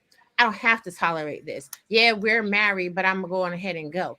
Marriage is more beneficial to a man because it gives a man solidity in a community. When a man is working and trying to climb up the corporate ladder in a career, most corporations look at men that are married in a higher regard because they're trustworthy and they're stable. For women, it is actually a detriment, because if you're a career woman and you get into a marriage and your husband wants you to stay at home for an extended period of time while the children are born and when they go to school, you have to take at least 5 to 6 years out of your career path. And when you try to go back into the industry, you have to explain the major gaps in your resume, which can be detrimental and cause you to lose out on a position when it goes to the workforce. If you have certificates, licenses, degrees, anything in your maiden name, you have to go through the process of changing your name, which also requires you to legally change your name. How they're doing it now with Real ID, if there's any discrepancies between your social security number, what your name is, and the name on your driver's license, you have to resolve that. That winds up being a headache. Men do not have to go through any of those trials and tribulations, so they don't really know. As to what Brittany said, it is absolutely categorically a fact. When we look at family court and what is the magistrates and how they have to apply the orders of visitation. Most men do not show up for visitation how they're supposed to. Oh, I had to work. Well, I had to make money. Well, I got to live. Well, F you and them damn kids. That's why we have to have people getting dropped off at police stations and everything else, because men are usually violent and aggressive and they cannot handle seeing a woman move on and being in another relationship with someone else. So let's stop the cap. Like, men are so hurt. Y'all are not. Most of y'all leave women to raise these children alone, which is why 70% of households are single parent households. Y'all never have to sign birth certificates. Even when you're married, you don't really have to sign it. A woman doesn't have that option because the child comes out of her. So when we're looking at these statistics and who has children and who doesn't, if y'all choose not to claim y'all kids, y'all don't have to claim y'all kids. Then if a woman is divorced, now she has a scarlet red letter on her. Oh my God, you're divorced. You couldn't make your marriage work. You couldn't make your marriage work. It's never, what happened in your marriage? It's just automatically she's the one to blame. If a woman has children, automatically she's to blame. Nothing is ever really in this society pinned on the man, and no one ever holds men to accountability. Real talk. I'm gonna be quiet. Yeah, well, for those that are doggone on that opposite end page that don't get married before procreating, I would be totally embarrassed if I had children and their last name was Smith, James Johnson, or something. Before you get to all of that, that's the problem, because society shames a lot of women to not even leave out of these marriages because of that right there. Oh, I don't want the last name. I don't want my children to have all these different last names. I'm so embarrassed. I'm so embarrassed. So when you finally free women from the societal pressure of staying in fucked up ass situations, because what society says to stay in a situation, make it work, suffer through it, because that's marriage. And a lot of women are saying, you know what? I don't need to do this. I can make my own money. I don't have to, I have one child. I don't have to take care of two. Like, I don't have to feel dismissed or disrespected or cheated on. I can actually leave and I can set myself free. Why is it that statistically women who get married and divorce don't desire to get remarried again once they divorce? It's like, I tried it once. I know what it's about. I don't want to do it again. Most women do not remarry when men do remarry after a marriage. Marriage benefits men. You guys, the only defense mechanism y'all have is to talk about divorce. We're not talking about divorce. We're talking about marriage when you're in it. Now, if you want to talk about when the actual marriage ends and it stops benefiting you, then yes, it doesn't benefit you anymore, because men may say, I'm the gatekeeper of marriage, but women are the gatekeepers of how long your ass get to stay married, because most of y'all don't file. So women are taking the initiative to file, because you guys, what did Brittany say? She said one of the number one reasons why men don't file is because they don't like to spend money. So they'll check out mentally and leave physically, but still be married, because they don't want to step up and pay the money. Number two, they don't have any other option, where a lot of women will literally drag themselves to the mud, go to church, go to therapy. Most therapy is initiated by the woman who's trying to drag her husband to these therapy sessions that he do not want to be in. Ask a therapist, relationship therapist counselor, that would tell you most women are the initiators who are signing men up and putting it on their insurance to get this therapy. So we want to be realistic. Men will step out, cheat, and push a woman to divorce, and then blame a woman for divorcing. And like Robbie said earlier, y'all don't try to figure out the why. Y'all just try to make them wear the scarlet letter. Y'all try to shame them, captivated into this. I mean, not captivated, trapped into this relationship that's no longer working, all for the namesake of family and kids. And women are saying, you know what? I'm not scared anymore. I'm not going to be shamed anymore of this. You can shame me all you want, but I have my peace of mind. And I know that I have the capabilities of making this own money. And I'm going to surround myself in a community of women who are like me, who work just as hard as me, who can come together and we can help each other out to build.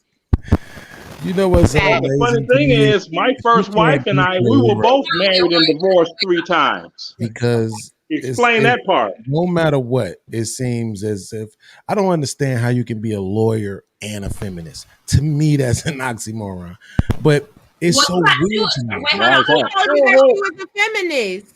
Who's a feminist? Where did that come from? Hey, Beans, that's her husband, James, right there. Absolutely. Why do you think that law and feminism are incompatible? Right, because when I think about law, I think about just and fairness. That's not what feminism represents. Feminism literally represents the superiority of women. So for me, when we had these conversations, like what B. Taylor just said about we don't want to discuss the why, but she went straight to a lot of these men cheat. You didn't discuss the why. You didn't address why these men cheat, because it's just simpler to just say that they just dogs and they just step outside, right? No, but first of all, y'all up there, y'all the ones out here talking about something. Do you realize how long of soliloquies that y'all just went on? That we said quietly, right? It's your nature. And we said quietly. Like this. We was just quiet as hell. We said quietly for the last 12 minutes. You was being dramatic. We didn't say anything. I didn't say anything. Your body language. Okay, you know what? Didn't interrupt you. Oh yeah, right? that's typical. With a lot of men that cheat, a lot of times that it happens, who's it with? Hey, bro, you her with best friend. Man, you got her best friend. So, James, did I answer your question? Yeah, I think you did. Okay. You did. So the thing is this, right? If you want to say that if you want to look at things from a woman's perspective, I have absolutely no problem with that, right? I literally do that on my show. I literally interview women because I want to get women's experiences out, right? But the fact of the matter is that when we have these conversations and we say things and we speak in hyperbole, And then when asked direct questions about certain things that might hold women accountable and make women look bad, the women don't want to answer, right? So it's just like when we ask the question about who loses the most in marriage, the attorney. If the attorney and the lawyer title is supposed to mean something, then it should mean something. And when you ask the question, you should be the last person to duck it. Be honest, right? When Raw Beat talks about all of these women who are filing for divorce, right? Oh, they're filing for divorce because they're being cheated on, they're being abused. She even said financial abuse. Which one is it? Are black men broke or are we financially abusing women? Can't be both. Now, yes, Right? yes, it can. Yes, it can. Okay, I would like for you to explain how it can be both. Financial abuse doesn't have anything to do with financial dominance. Financial Mhm. dominance would mean that you make more. Mhm. Financial abuse would mean that your broke ass is over there taking control of another woman's money, trying to tell her how to spend her money, how much she can access, when she can use it and when she cannot use it, holding over her peace of mind, her emotional stability, her mental wellness and the wellness of the children. If a woman makes money and you say to her, well, she can't spend her money because it's a ridiculous expenditure, that is financial abuse, especially when you bring no money to the table. Absolutely. What Well, percentage if you have a stay at home, let me get bruh. Let me get this in with the brother that's speaking. Okay, with the thing Benzo, I like to try to pronounce people's names correctly. Now, if someone's in a situation, the man is the total provider, and he's withholding finances from his wife. That's financial abuse. What percentage of black men are in a position where they are the total providers in their households? I don't have that knowledge. Absolutely, which is why I'm not trying to have the conversation with you. Raw B.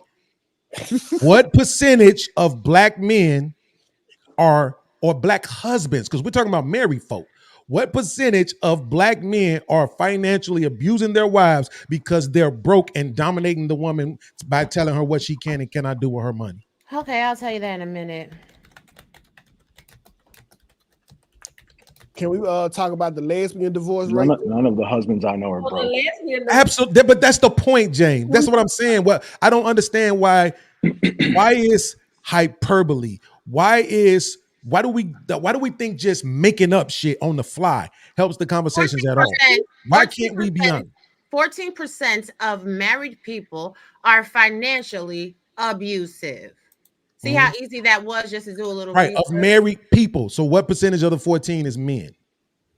What are you talking about? You just said 14% of married people. I cannot. I actually said it's 14% of husbands. But that's not what you said. So I'm sorry if you want to correct me. Oh, then let me clarify. Right. 14% of husbands are financially abusive. Research indicates that financial abuse occurs in 99% of domestic violence cases. Because see, this is the thing. This is the thing with a lot of you men. You men think that one abuse is only domestic abuse, right? You think that violence. Excuse me. Excuse me. You literally are interrupting me to give a stat. You realize that, right? You think that violence is the only aspect of domestic violence. Physical violence is the most prominent aspect. However, emotional abuse and financial abuse go hand in hand with physical abuse and domestic violence. It's a very minute amount of people in domestic violence situations that actually have enough knowledge of what is happening to realize that they're in a financially abusive situations. People that actually go to domestic violence counseling and get further knowledge on it, get introspect into what actually happened in their relationship and start to realize the different aspects of their domestic violence. Who's more abusive in relationships according to the numbers, men or women?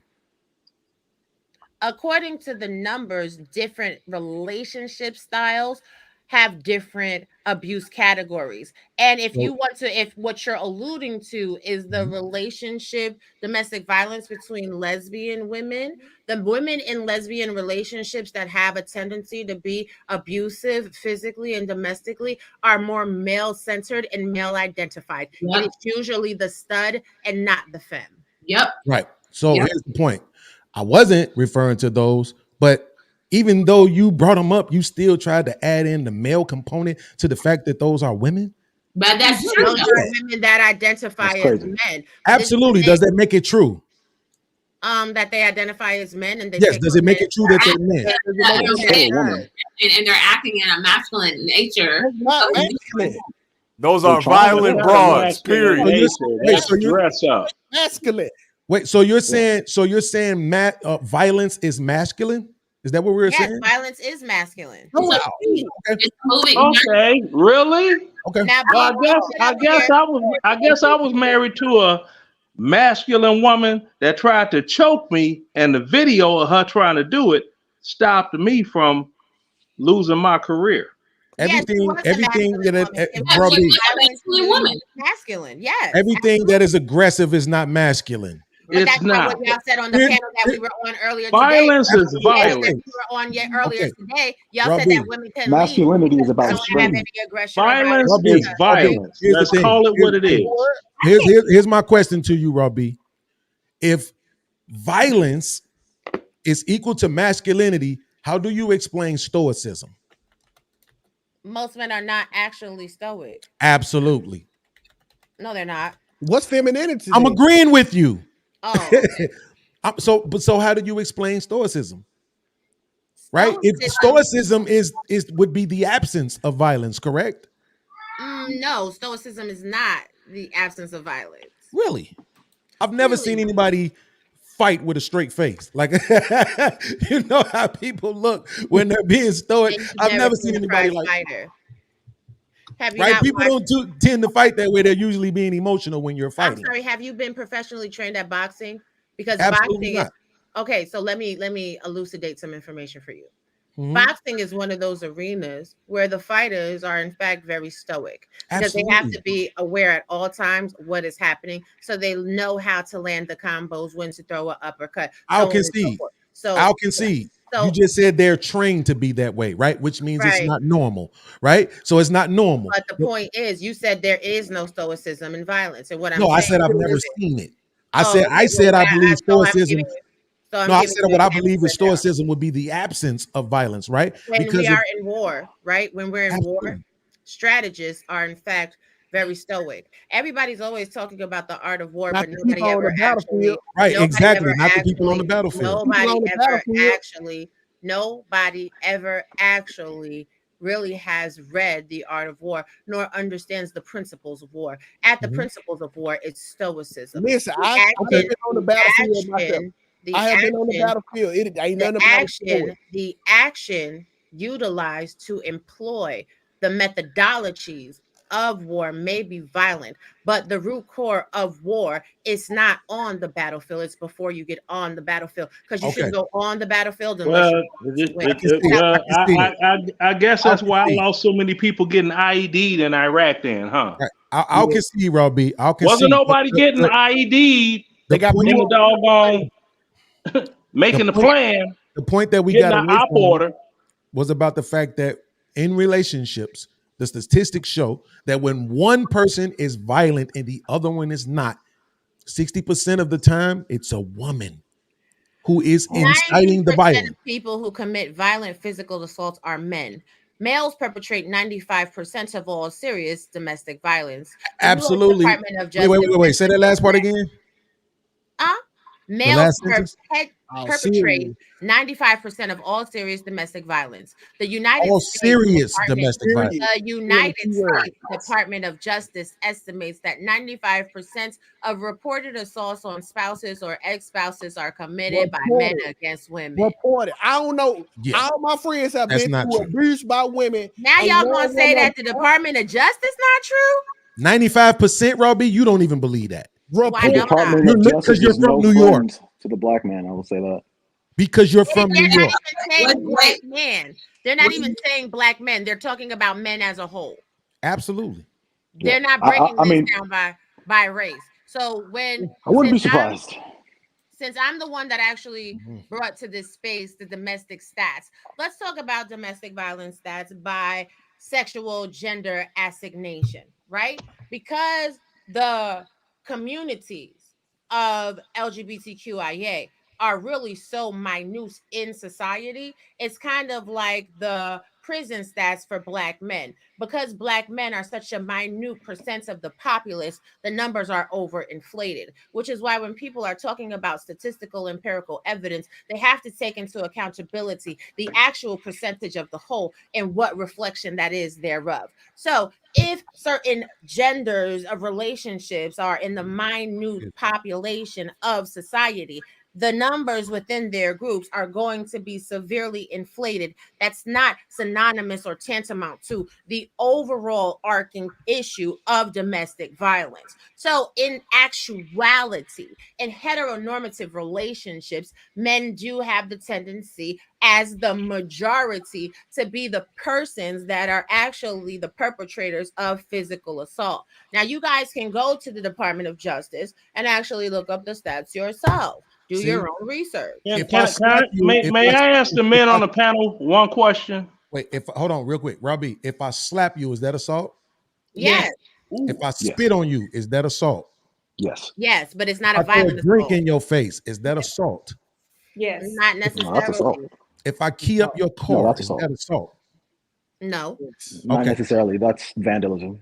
Absolutely. So, besides the last one, which we know women do more destruction of property, and we're finna pretend like that's not abuse, right? It would be abuse if a man was doing it to a woman, though. Financial abuse. I said physical violence. You gotta pay for it. Absolutely, you did. But you said it to make this point when just a few seconds ago you were making the argument that men are the only one who consider physical violence a form of domestic abuse.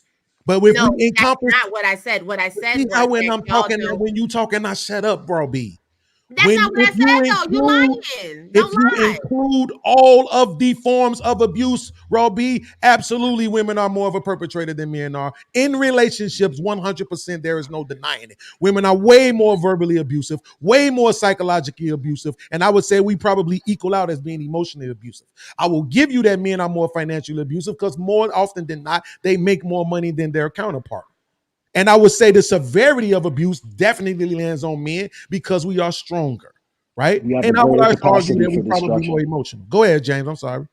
No, I'm saying we do have a, biologically, we do have a Right, greater exactly. capacity Which is for why the destruction. severity of it is the worst. Absolutely, it's on Right, us. and Yes. the severity of But it is what either way, the that's divorce. fucked up. You shouldn't Absolutely. be doing You did say that, Robbie. You said that. One question to the men on the panel, if the brother's done. If you're Yeah, done. go ahead. Okay. For the men on the panel, how many of you all, including myself, are licensed firearm owners or can legally purchase a firearm? Raise your hand.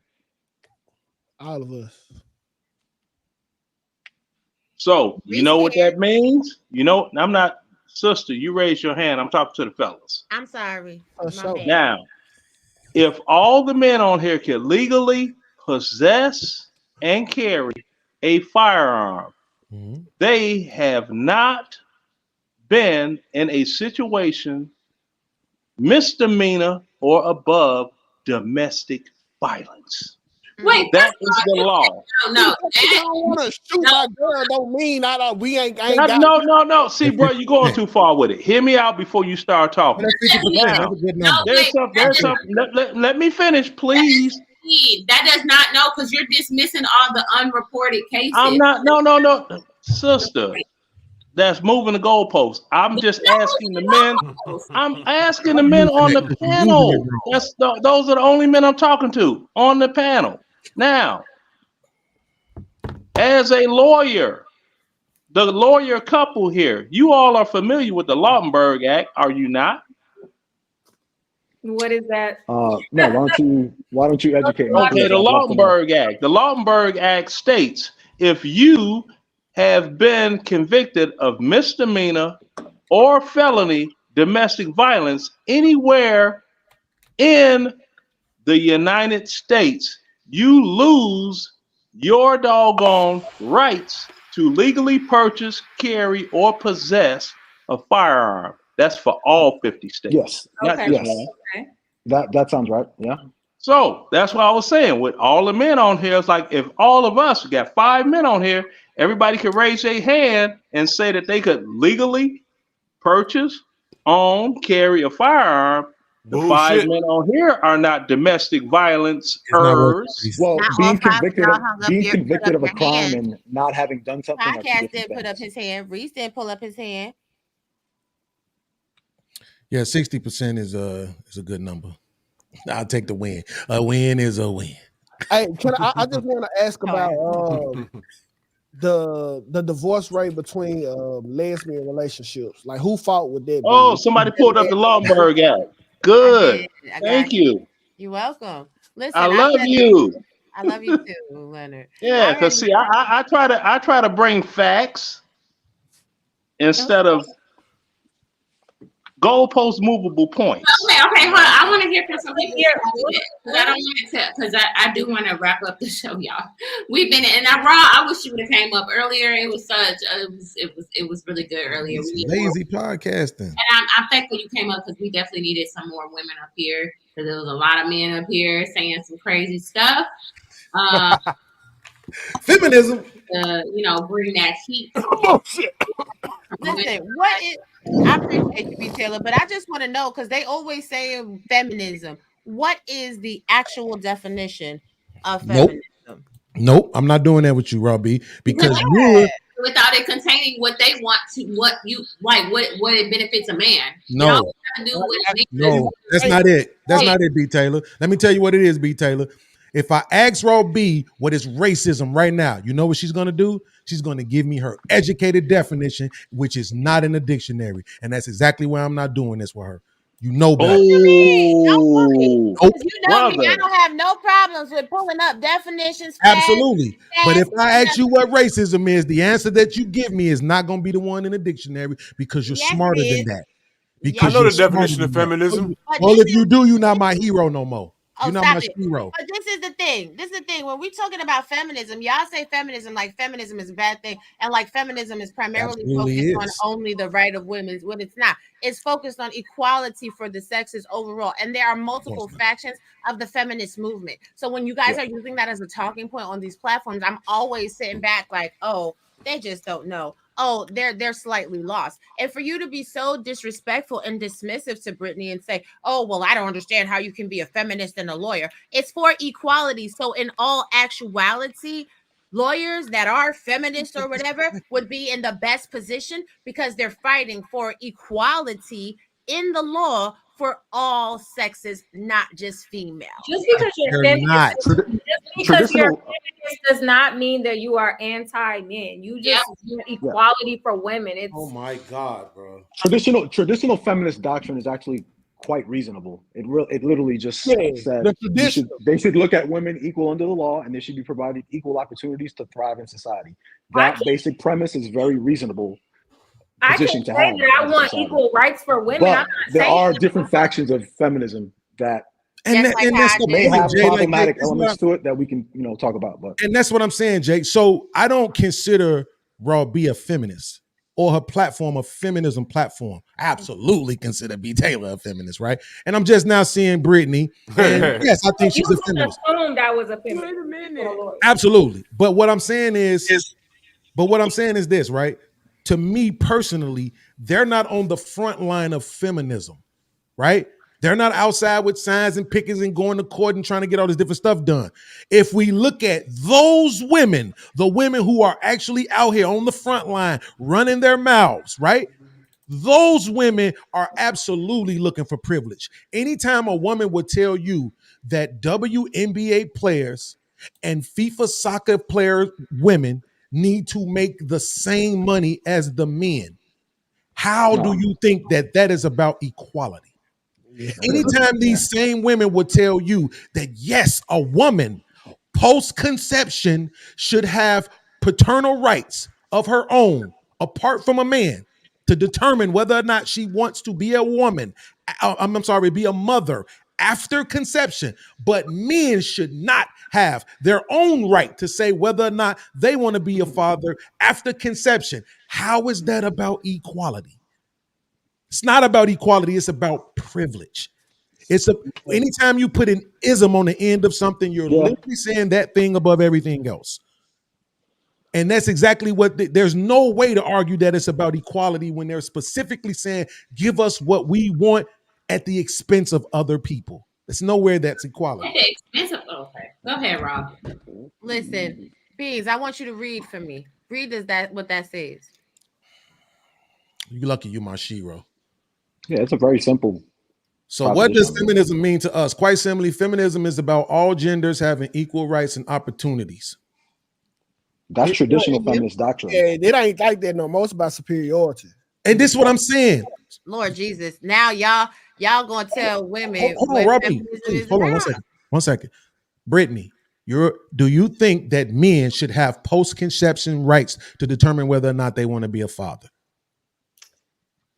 Me personally, And there it is. I don't know if we can get this one off. I don't know. Throwing up the W. Valerian, are you ready? Okay. Can you hear me? Lord, have mercy. Hold up, Valerian Steele. I got the Something three-eyed Raven's journal right here, and here's the definition of feminism from the three-eyed Raven himself. Feminism, the ability for women to manipulate the men of the earth to cause destruction, chaos, mayhem, debauchery, don't do it, bro. war, disease, imprisonment. This is not Merriam-Webster. And fall under the cover and the umbrella of being a woman, thereby exterminating all men and essentially the human race. That's by the three-eyed Raven himself.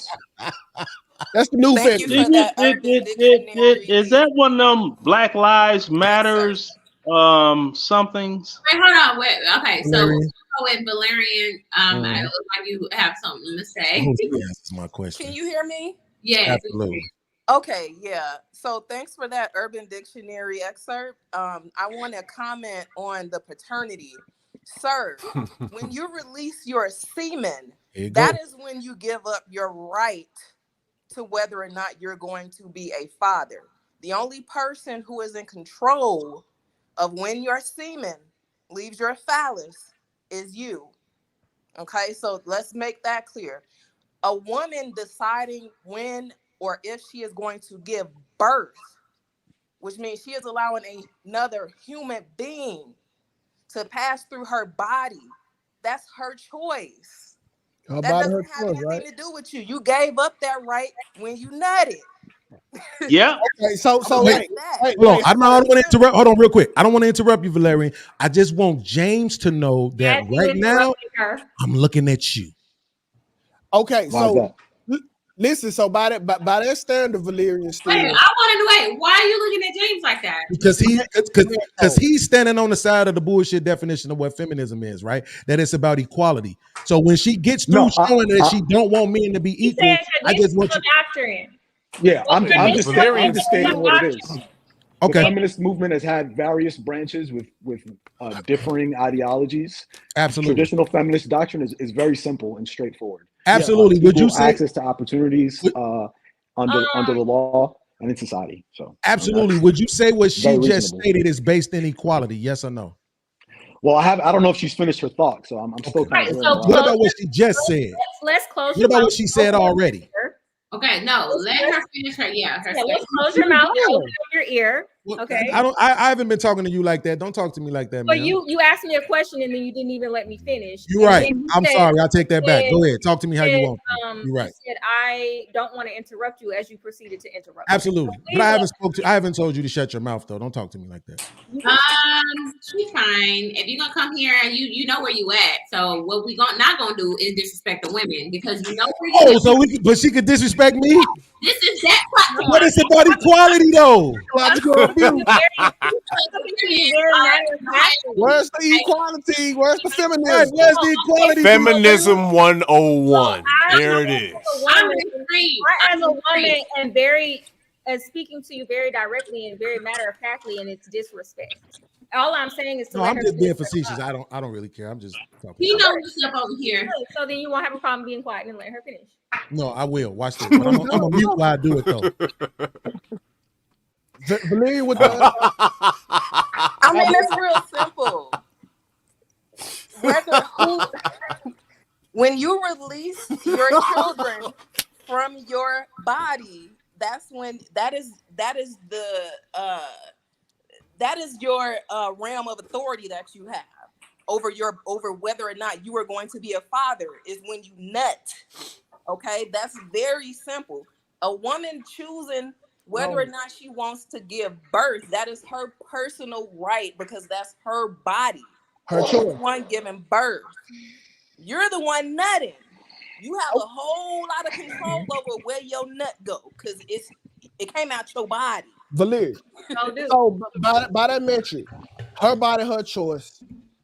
Why do women get mad when men cheat? Like I'm taking my body. Wait. I can take my body parts and go have sex with another woman, and you will divorce me. So I don't get choice of my body and what I want to do with it. Can she do that? I do exactly, and that's how it should be when it comes to the child that I nutted. Oh, that's two different things. I don't know if that's the. It I has don't know if that's the nothing to do appropriate with children. analogy here. Infidelity has nothing to do with children. Two. I'm with you, but that's a bad analogy. Let me give you exactly what you should say, right? Here it is. Here's the simple part. So again, James, what she said was you nut in her, and after that, your rights are over with. Yes or no, James? Does that sound like equality? No, I mean I think it's something that. Okay. So where, here's the second part. What she said. Women have a disproportionate say. Finish. I just wanted a yes or no. So here's the thing, They're gonna James. jump you. The second part that she said was now she has to carry the baby, right? Which is exactly why I would say no man should be able to determine whether or not the woman is going to carry the baby. That's on you if you carry it or not. It's going to hurt me if I want it and you decide not to have it. That's all good. None of that has anything to do with whether or not I should be able to determine whether or not I want to be financially responsible for a child when you still have the right to. You can say I can get rid of this baby while it's still in me, and you can also say I can get rid of this baby after it comes here. You can take it to the fire department and drop it off. 150,000 children go into the DCF centers every single year. So none of that has anything to do with the fact of me being able to say the same way how you decided you don't want to be a mom in the last minute. I want to be able to decide I don't want to be a father in the last minute. You can avoid all of that. The same way the woman can avoid it by all of us closing our legs. Exactly. You making better missed my choices. point, though. You Making better missed my choices. point. I didn't miss your point, sweetie. I get it. You do have control over whether or not you want to be a father. Exactly. You have 100% control over whether or not. I didn't say anything use about contraception. being equal. Okay, what I'm saying is the control lies in your phallus. Are you gonna nut in a woman raw or not? It's very simple. Very simple. Very simple. But this is the thing. I got condoms in the room right now. I ain't getting down like that. This is the thing. These men, time and time again, I think I used to go back and forth with them, and I try to tell them the same thing. Valerian still tries to tell them that they're in control. They're telling us they put it back on the woman, back on the woman. You know why they keep putting it back on the woman? Because they're telling us that they are really not the leaders, that they are controlled by their penises, that they have no self-control, that they don't want the responsibility. They want to be wildebeest out here spreading their. And if it wasn't for the law, I bet a lot of these men wouldn't even be taking care of their children financially or trying to sleep it out. Even with the law, they don't take care. Exactly. So even with who do you think passed the laws? Wait, Leonard. Doesn't matter. Even those are all men that implemented don't. those laws that hold men accountable for being deadbeats. I'm trying not to mute you because your mic is so much louder than mine. Okay. What I'm trying to say is that men time and time again is saying that they don't have control over their own bodies, that they don't even think for themselves when it comes down to sex.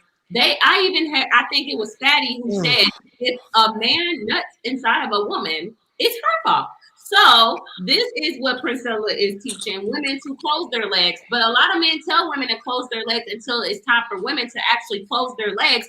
And then it leaves out a majority of men who lose access to women who didn't deserve women in the first damn place.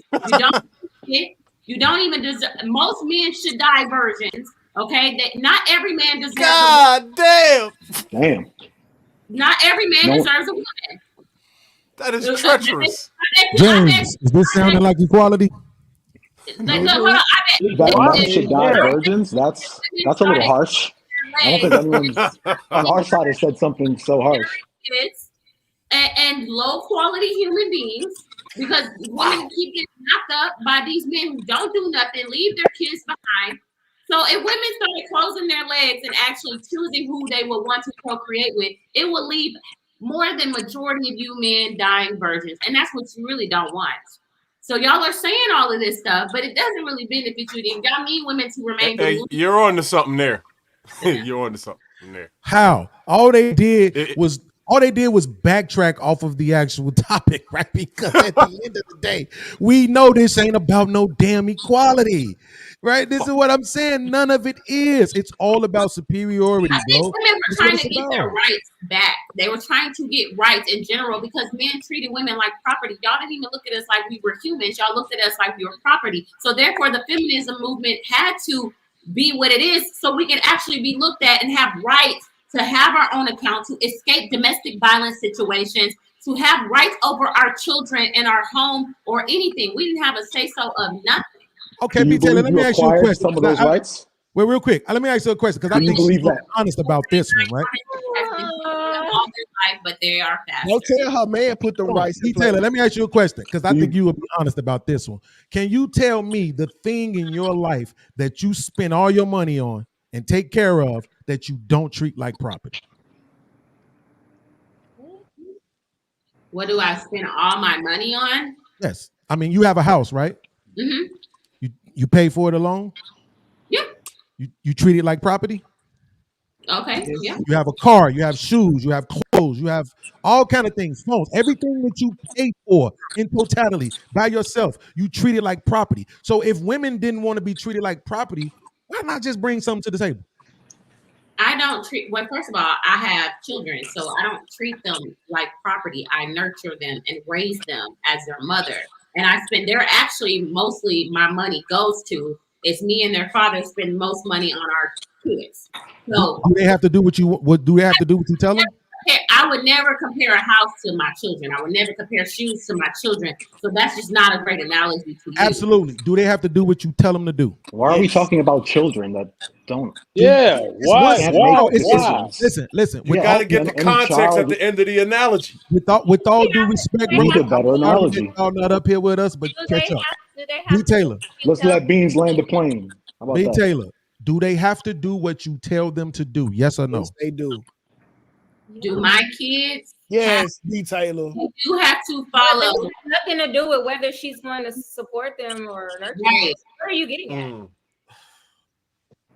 It ain't even that hard to get. Yes, they have to do what you tell them to do, correct? Yeah. They have rules to follow, yes. Absolutely, because you made them and so they have to follow them. Why is that? Because they're your children and you provide for them. They have to do what you tell them to do, correct? Yeah. They have rules to follow, yes. Absolutely, because you made them and so they have to follow them. Why is on a delay, I guess? Your children and you provide for them. They have to do what you tell them to do, correct?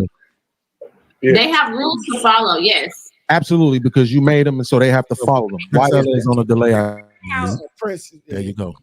So wait, are women suppressing children now? Do we need childrenism? Yeah, I had plenty of soldiers under my command. I do. Let's bring that aspect up. The rules are designated. The Army regulations state what you can and cannot do. And I'm there to enforce punishments when you go outside the parameters of the regulations. Now, did I make any of those children? No. So let's argue. So the point was, B. Taylor, is that we try to pretend like it's illogical for people to treat things that they pay for as property, but it is absolutely not illogical to do that. You understand that this person has feelings and desires of their own, but innately, when you are spending all of your money on something, you're going to treat it like it belongs to you, right? So that's why I'm saying maybe that your mic is low. You can't hear me? Oh, not yeah. There you go, right there. I couldn't hear what you just said. Referring to women like. Yeah, that's what I'm saying. Like, if you look at it and you say, man, I don't want to be treated like property. Well, here's the thing that is innate. If a person is spending all their money on something, paying for it totality, feel like it can't survive without them, your dog. Yes, we treat our animals like they're our pets, and sometimes we embrace them like family and we cry of them, but we still cage them, we still walk them, we still treat them like property. Come on. Right? So what I'm saying is if what you wanted was to escape being treated like property, well, that was a clean and cut, concise way to do that. But now that you're doing it, you feel like you're better than. Now I don't need you. Right? Now I can go get my own money and I can do my own thing and all this stuff that you was doing for me before when you were treating me like property. But now I don't need you. I'm not mad. I'm just saying we can be honest about what it is. We don't have to try to demonize it and make it seem like it's something to men, because there are a lot of men out here who will tell you when they have been the broke guy on the couch and the woman was paying all the bills, she treated him like property. But that's a grown adult. That's not a child. I never treated my children like Jesus, they're you my missed property. the point of the child. Oh my God. I gave my children guidance. You can snore all day long, pimping. Were you married before you actually became a father? I just don't understand how it is. You wouldn't. Were you married before you produced children? Absolutely. I got married at 19 years old and I didn't have a child yet. What's your point? Okay, 19 and didn't have a child yet. Absolutely. What's your point? So now you're going both ways with this thing. No, now you're just stop. I'm trying to stop. You are another person, man. You are another one that has the wannabe right syndrome. What the hell does that even mean? What that means is life is not like Burger King. You can't have it your way. Come on. What the fuck are you? Bro, it's like I'm trying to explain it to you like you're a 5-year-old. I swear to God, if YouTube, that's what I'm doing. I'm trying to explain it to you like you're a 5-year-old. If you put out what do they call the shit, Reese, when they get everybody to sign it? Petition? YouTube, if you put out a petition to ban people from 55 and older from over these panels, I swear I will sign it. Oh, now it's an age thing. Now it's an age thing. I'm trying to say it's that. Well, I guess that's the reason.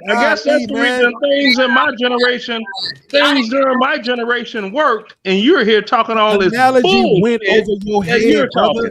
You're on here talking all this bullshit that you're talking. Bring it back, y'all. Bring it back. Your head. It's okay. It's okay. No, I guess that's why you on here talking all of the bullshit that you're talking. It's not my fault if you were failed by your parents. I didn't fail my children, and I got video proof. 820 to get little podcasts booted. So there we go. They didn't ran off the attorneys and whatnot. I don't know what to say. This show has went on a little long. I didn't let y'all speak. I didn't let y'all talk. Y'all done showed examples of y'all selves on here. Queen, thank you for joining back. I know it's been kind of chaotic tonight. And thank you, Valerian Still, for also being another woman to come up here and just with the chaos. And Dr. Steele, I know you didn't get a chance to speak. I'm going to let Princella speak and then you can go after. All right. Can you hear me? You low. No, you're low. Can you hear me? Is that good? Up a little, just a little bit more, a little smidgen more. Better? There you go. That's good. My partner, go ahead, do your thing. All right. So, when you just let a male talk, he's gonna expose himself, and it's really no point in going back and forth with these dudes. It's really not, because he just sat up there and told you how they thought. They look at you as property because you are. And so understanding that, you shouldn't even be going back and forth why you should be an independent woman. You ain't got no business trying to explain to a male why you deserve and should be an independent woman. Get your own shit. And if they feel some kind of way about you feeling like you better, that's their problem. That's a them problem. Because they have no desire to treat you like you're human because they think they own you. Not only that, when you made it clear about the average male should die without getting no pussy, should die a virgin, what did they tell you? What was the response? The response was, that's cruel. Letting you know that They need women, and that the idea of not having access to women in their mind is synonymous to you taking their life. Okay. I don't know what people think I'm doing, but I am not playing a game with this because people's lives are at risk. The society is at risk, and the delusion got to stop. Men are consumers, period. Every word that come out their mouth show you that's who they are. You have Cardi B sitting up here crying, right? Because the male did exactly what the male gonna do, right? There's no reasoning with males at all. They're never gonna change. And the only incentive that they have to try to even do better is to lose access to the greatest thing that they want, which is a woman. Now they need it so bad, they want it so bad, but they don't have no desire to respect you at all. They think that they are entitled to you because women are life support for men. But they need women as bad as they do, but they want to call you bitches, whores, disrespect you, spit in your face, tell you you don't bring shit to the table when you are the motherfucking table. You are the goddamn table. And if they don't like it, guess what? You ain't got to be with them because you ain't the table. Because he's doing this. You ain't the table. So guess what? Since you can be an independent woman and provide your own needs, you don't have to be in a relationship with them. You don't owe them attention. You don't owe them pussy. You don't owe them company. They don't think you the table, but they want you in their space that damn bad because women do not miss men. We don't miss the absence of fucking penis the way that the male missed the absence of vagina, company, power, an accessory, a fucking watch, because that's what a woman is. The more beautiful you are, the more you reflect on him to make him feel like he the man. And the more quote unquote exclusive you are, the more powerful in his mind he think he is. But you ain't the table. But it take you to make this nigga feel like he worth something. It take you to make him feel like he got a purpose on this motherfucking earth. But you ain't the damn table. I'm tired of having these conversations. This shit is ring around the goddamn roses. It's a pointless conversation that ain't got no fucking end because nobody wants to sit here and stand on the motherfucking truth. The male wants to move the goalposts. He don't want you to be independent because he wants you to feel like you need him. But if you don't need him, you're not going to stroke his ego. But if you need him, he wants to treat you like shit. It's a no-win situation for women. And they don't give a fuck that it's a no-win situation for you. All they care about is what the fuck they want. That's the reason why women are filing for divorces. And I don't understand why women keep wasting their damn energy talking to men who don't give a fuck about nobody but they damn self.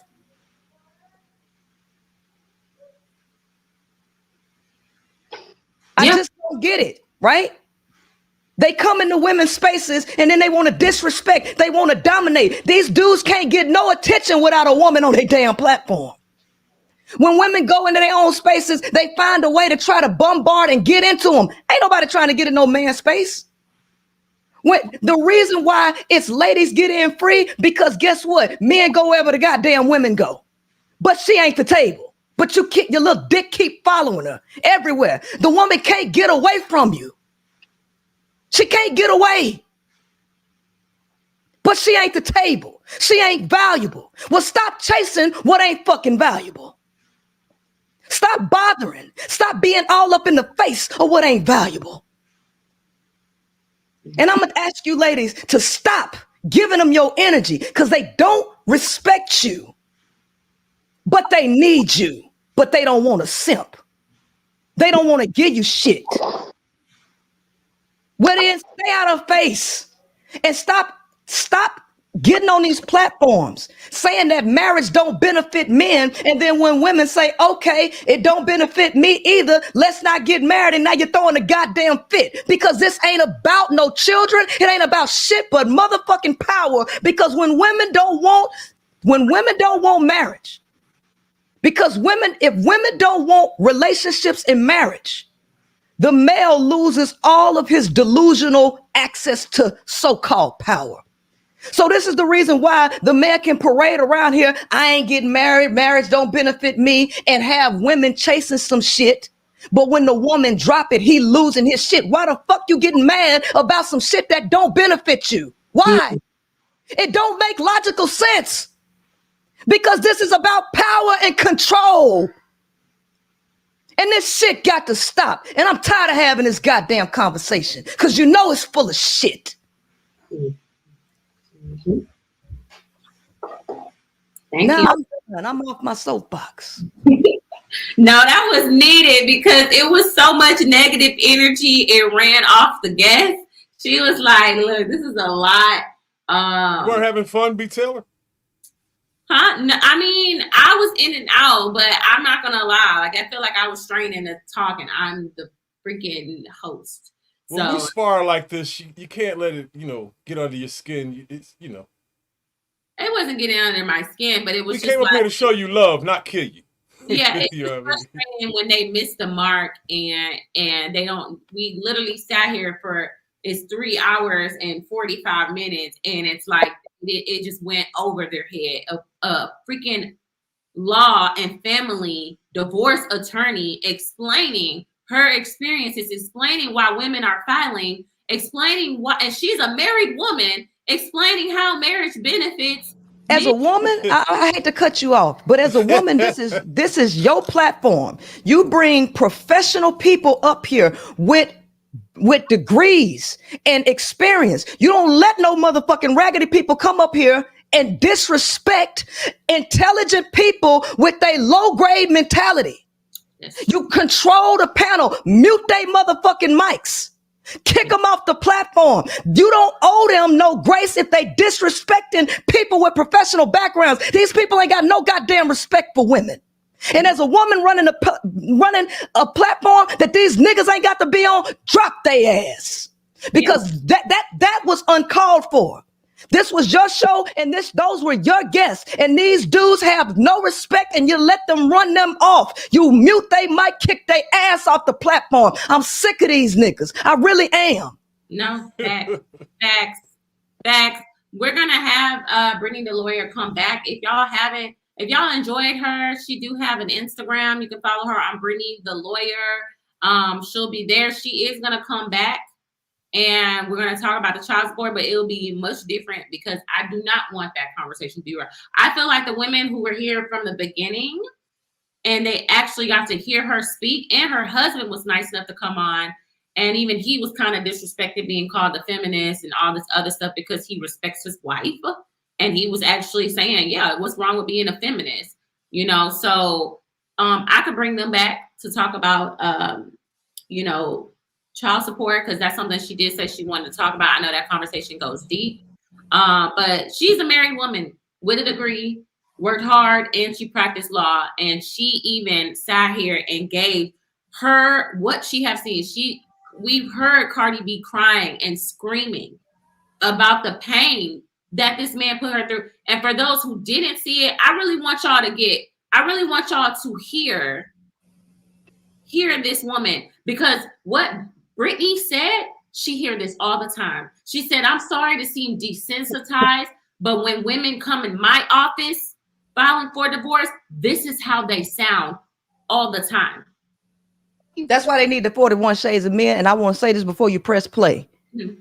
These males think their penis is superior to motherfucking degrees and experience.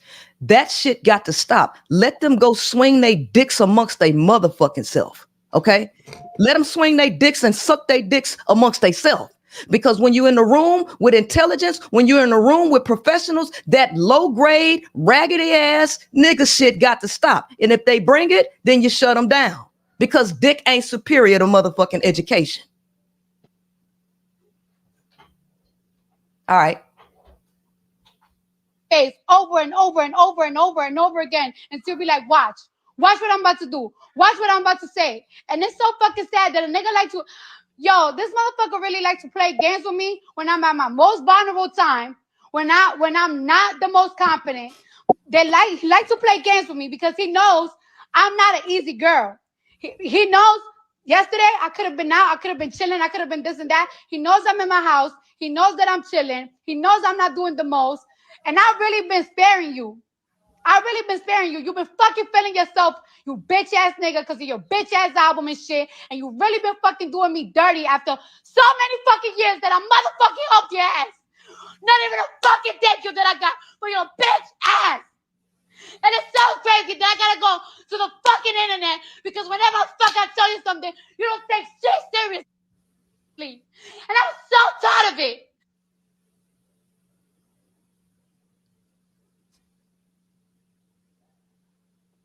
That's what Brittany the Lawyer said she hears all the time in her office. She said that the most time women come in, they have tried everything. She said if somebody is filing for divorce, the way these men act like, oh, she just up and just divorced because she's not happy. No, she said that those women have tried everything in their might to keep those marriages together. And by the time they come to her, they sounding like that. And that's 6 years of bullshit that woman has been through with 2 kids. Given that man. That man has halted her career. She had 2 babies and could not produce her top albums and her songs and her sales because she was too busy being a wife and a mother. And meanwhile, his career has taken off, and now he's calling himself the fucking MJ. He think he motherfucking MJ. Doesn't he have a boatload of kids though? Yes, he had 3 other kids. I think 3 or 4 other kids before her. And then she's marrying her. But the thing is, he got her pregnant during the height of her career. And her career has not been the same since because she has not been able to work and be a mom at the same time. So it's a lot of men out here that will try to attach themselves to a woman when they see her on her way up. When you, in your mind, I'm pretty sure she thought, this man loves me. This man supports me. This man is going to help me get to the top. When really all he's doing is sucking you fucking dry. And Halle Bailey will be next because she got knocked up by DDG and she just got through making fucking history as the mermaid, and she gonna get knocked up by DDG, who is known as a narcissist. Okay, we have watched him on YouTube in multiple different relationships, and somehow some people are still being dumb enough to think he's gonna be different with her. He's gonna do the same shit that he's done with those other women who ran away from him. If 3 other women are saying that this man was a narcissist, and we're gonna sit there, well, maybe he's different with Halle Bailey. No, bitch, you're being delusional. Now that is true. I and B Taylor, I've seen that firsthand right here. Know somebody, dude she with, she deserves a whole lot better, but she don't. Lenard, wait, hold on right quick. I do want to read my super chat, and I do want to get to Dr. Steele. So Facts and Sex Official, my law firm handles family law, and 95% of our clients are women. It's sad. It's both sad and scary. The stories we hear, the levels of abuse women suffer, which Brittany the Lawyer also said is not just physical abuse. Rob B even said it's not just physical abuse, but it's also financial abuse. And we just had little podcasts come up here and say we view women as property. So no wonder they're say that they're treating them. But Dr. Steele, do you want to jump in and say anything? I'm going to start by saying this, and I hate to say it.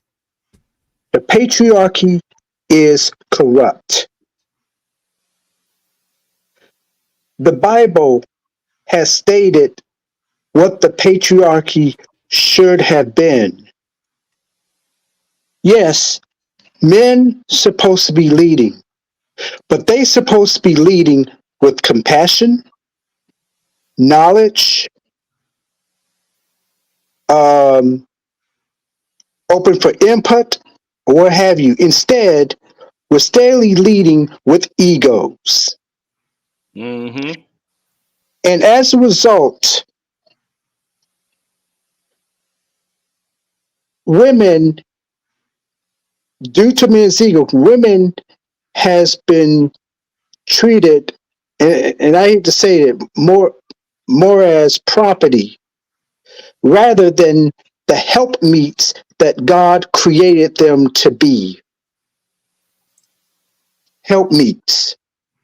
Now, over the years, a lot of bad, results have come out of it.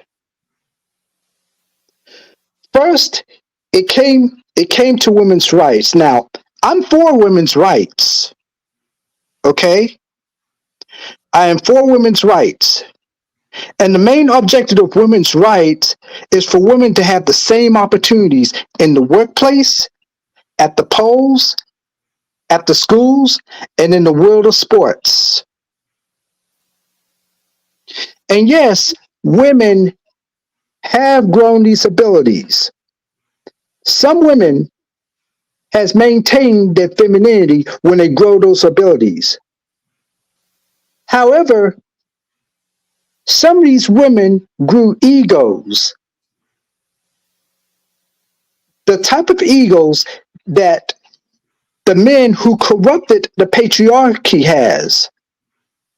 And now you got this, due to that, they don't need a man anymore. They have these distorted views of relationships or what have you. And this is where we're at right now. Now, let me say this, okay? I am a man who goes to all types of spaces to learn. I go to the men's spaces because I'm a man and I want to learn more about myself. But I go into these women's spaces to learn from women because that's who I want to be in a relationship with. To be in a relationship with, not to scorn, not to disrespect, or what have you. The undisciplined men, those are the ones y'all been talking about. The ones who don't have any discipline. And those very same men made the rest of us look very bad. The ones who are trying to do right. And now, due to that, we got a lot of women who've been having misconceptions about all of us men because of what some of them did. And this needs to stop, and stop fast. We need the nuclear family. We need it back. And there are many reasons, but the most important is in terms of our children. In terms of the children's got to be raised both by the man and the woman. Okay? One cannot do it. One man cannot do it. One woman cannot do it. It's both of us. And both men and women need to come to an understanding. And since we're the ones who's supposed to be the leaders, it is going to start with us. That's all I got. Great points. Great points. Ladies, did y'all want to add to that? I would like to say this. Dr. Steele says that the patriarchy is messed up because men are leading with ego, but they're supposed to be leading with compassion and understanding all that. This is the problem. Males are not wired for those higher level things. His nature is ego bound. Compassion, understanding, wisdom, knowledge, these are all higher level things that belong to the feminine. That's the higher self, and that's what women are wired for. Men's egos make them believe that that's their position. That ain't your position. That's the woman's position. The patriarchy should exist without women in it. Okay, because the nature of the male is hierarchical dominance and a pecking order that women do not belong in. This patriarchy is supposed to be for y'all, and we are supposed to have our own separate quarters where women flourish. But y'all want women in the house with you, and that destroys women. We separate every damn thing else. Sports is separated, bathrooms separated, locker rooms separated. Here you got FDMG, him asking for an all-boys academy. You have all-girl schools and colleges. Hey, look, I respect y'all. I'm going to mute that goddamn mic. I'm not playing with these motherfuckers today. You can laugh all the fuck you want to laugh on mute. Somebody going to have to teach these niggas respect because these motherfuckers don't respect women at all. You gonna respect me, goddammit. Now, like I said,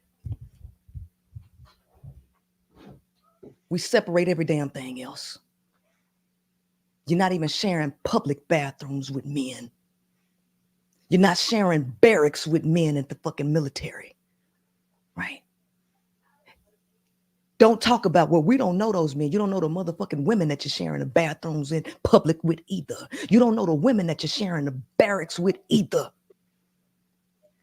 The reality is there's supposed to be a separation between males and females. Men supposed to have their own spaces and women supposed to have their own spaces. But since men need women so much, they want to snap themselves to women.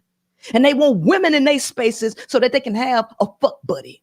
That they can have somebody that'll keep their stress levels down or their inflammation down because they are lonely or living alone too long, right? Men need women. That's the reason why they keep pushing for this nuclear family shit, but nature don't support the nuclear family. The nuclear family is an artificial creation.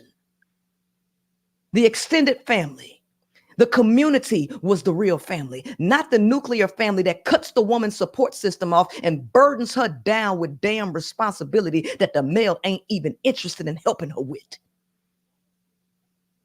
The numbers speak for themselves. The reality and the destruction of the planet, where the planet is on fucking fire right now, and all the male can think about is what the fuck he want and what he need. It's all ego. Everything that come out their mouth is ego. Pecking order is for men, not women. That Bible was for men, not women. Women don't need to be taught the shit that y'all need to be taught. Y'all need a man instilling fear in you. You need somebody putting fire on y'all ass for you to act like you got some sense. Because if not, you'll run this motherfucker into the ground. A man will only do what you allow him to do. What the fuck that mean? That mean this motherfucker ain't got no self-control. That's what that mean. He don't have no morality. Because he's not gonna self-govern.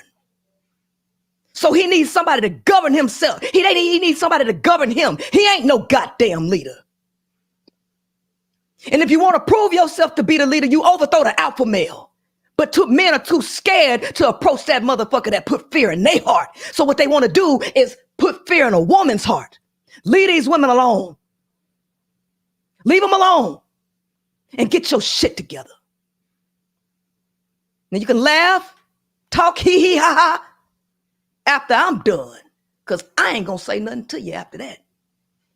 But don't talk when I'm talking. I'm done. And mic drop. Yeah, Dr. Steele, I don't know if this is your first time over here or not. Is it? Okay.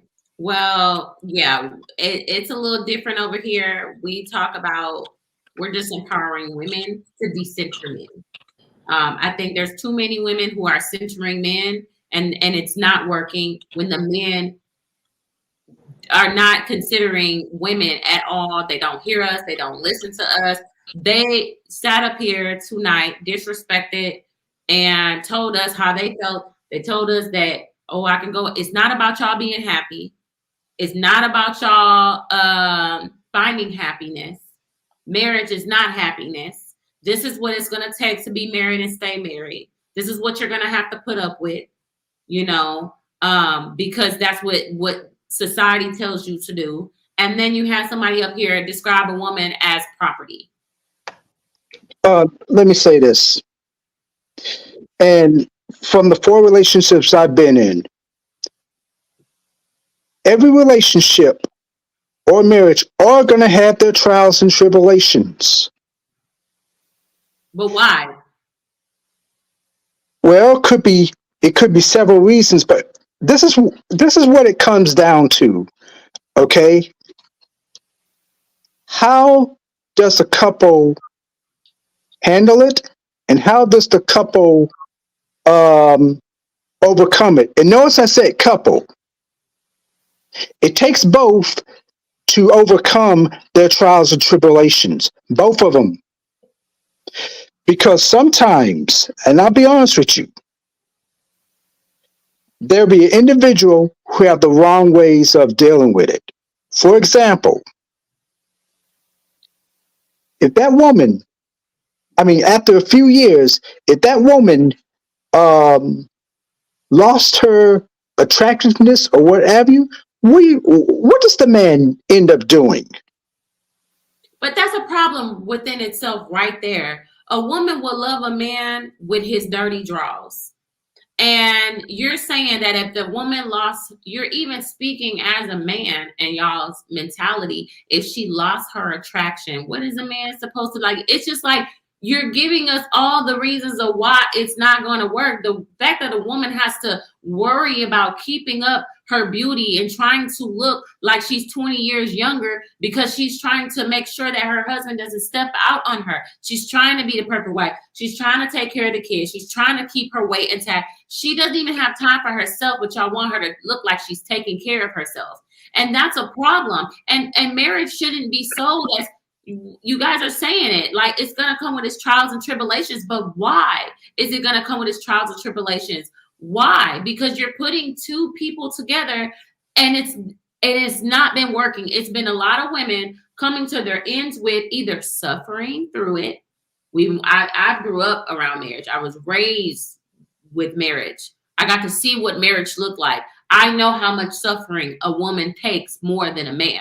And I'm not going to sit here and say it's just what I saw in my household. My entire family is full of married women. I know what marriage looks like, and I know what those women have been through. And in my mind, I always, I ain't gonna get that, or I'm gonna try to avoid that. And all I've been finding is what that is out there. And you can't say to women, well, you should have chose better, because there's a lot of fucking women out here. There's a lot of women out here that are experiencing the same thing. And you guys keep giving us this BS excuse of you need to just choose better, when you even know it ain't much out there.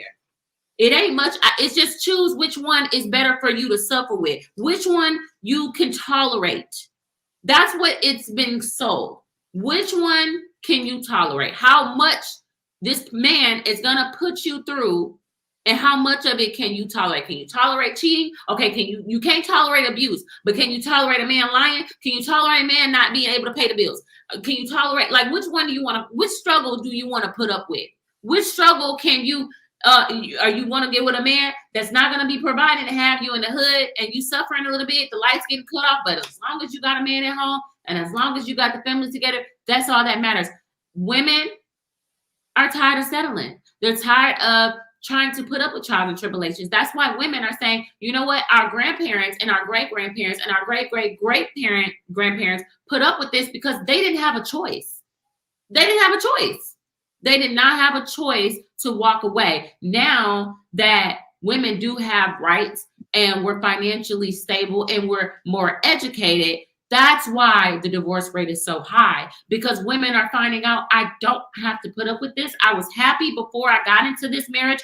I know what happiness looks like without a man. But then they're still being sold what society is telling them, that you are not worthy as a woman until you got a man. And then we're confused because we're like, it's not working. Or either I'm just going to suffer and tolerate this and have to have growing pains to teach this man. And women are just tired of teaching men how to treat them when you don't have to teach a woman how to be nurturing, how to do what's in her nature. But it seems like a woman has to teach a man, and the law has to teach a man to be something that y'all selling women on. That's a problem. B Taylor, here's what I was about to say. Okay, instead of men, recognizing that not only does her body change, but his body change and adapt to it, he wants to go out there and cheat. That's not how you deal with trials and tribulations. The couple's supposed to have a conversation about what's going on and recognize that, yeah, there are going to be changes, okay, in their bodies, and concentrate on loving each other. That's what my parents did. Okay, they recognize that they're older. They recognize things are not going to be the same, but they concentrate on each other. See, and this is sad to say, okay, in the realm of dating and marriage, love out the picture.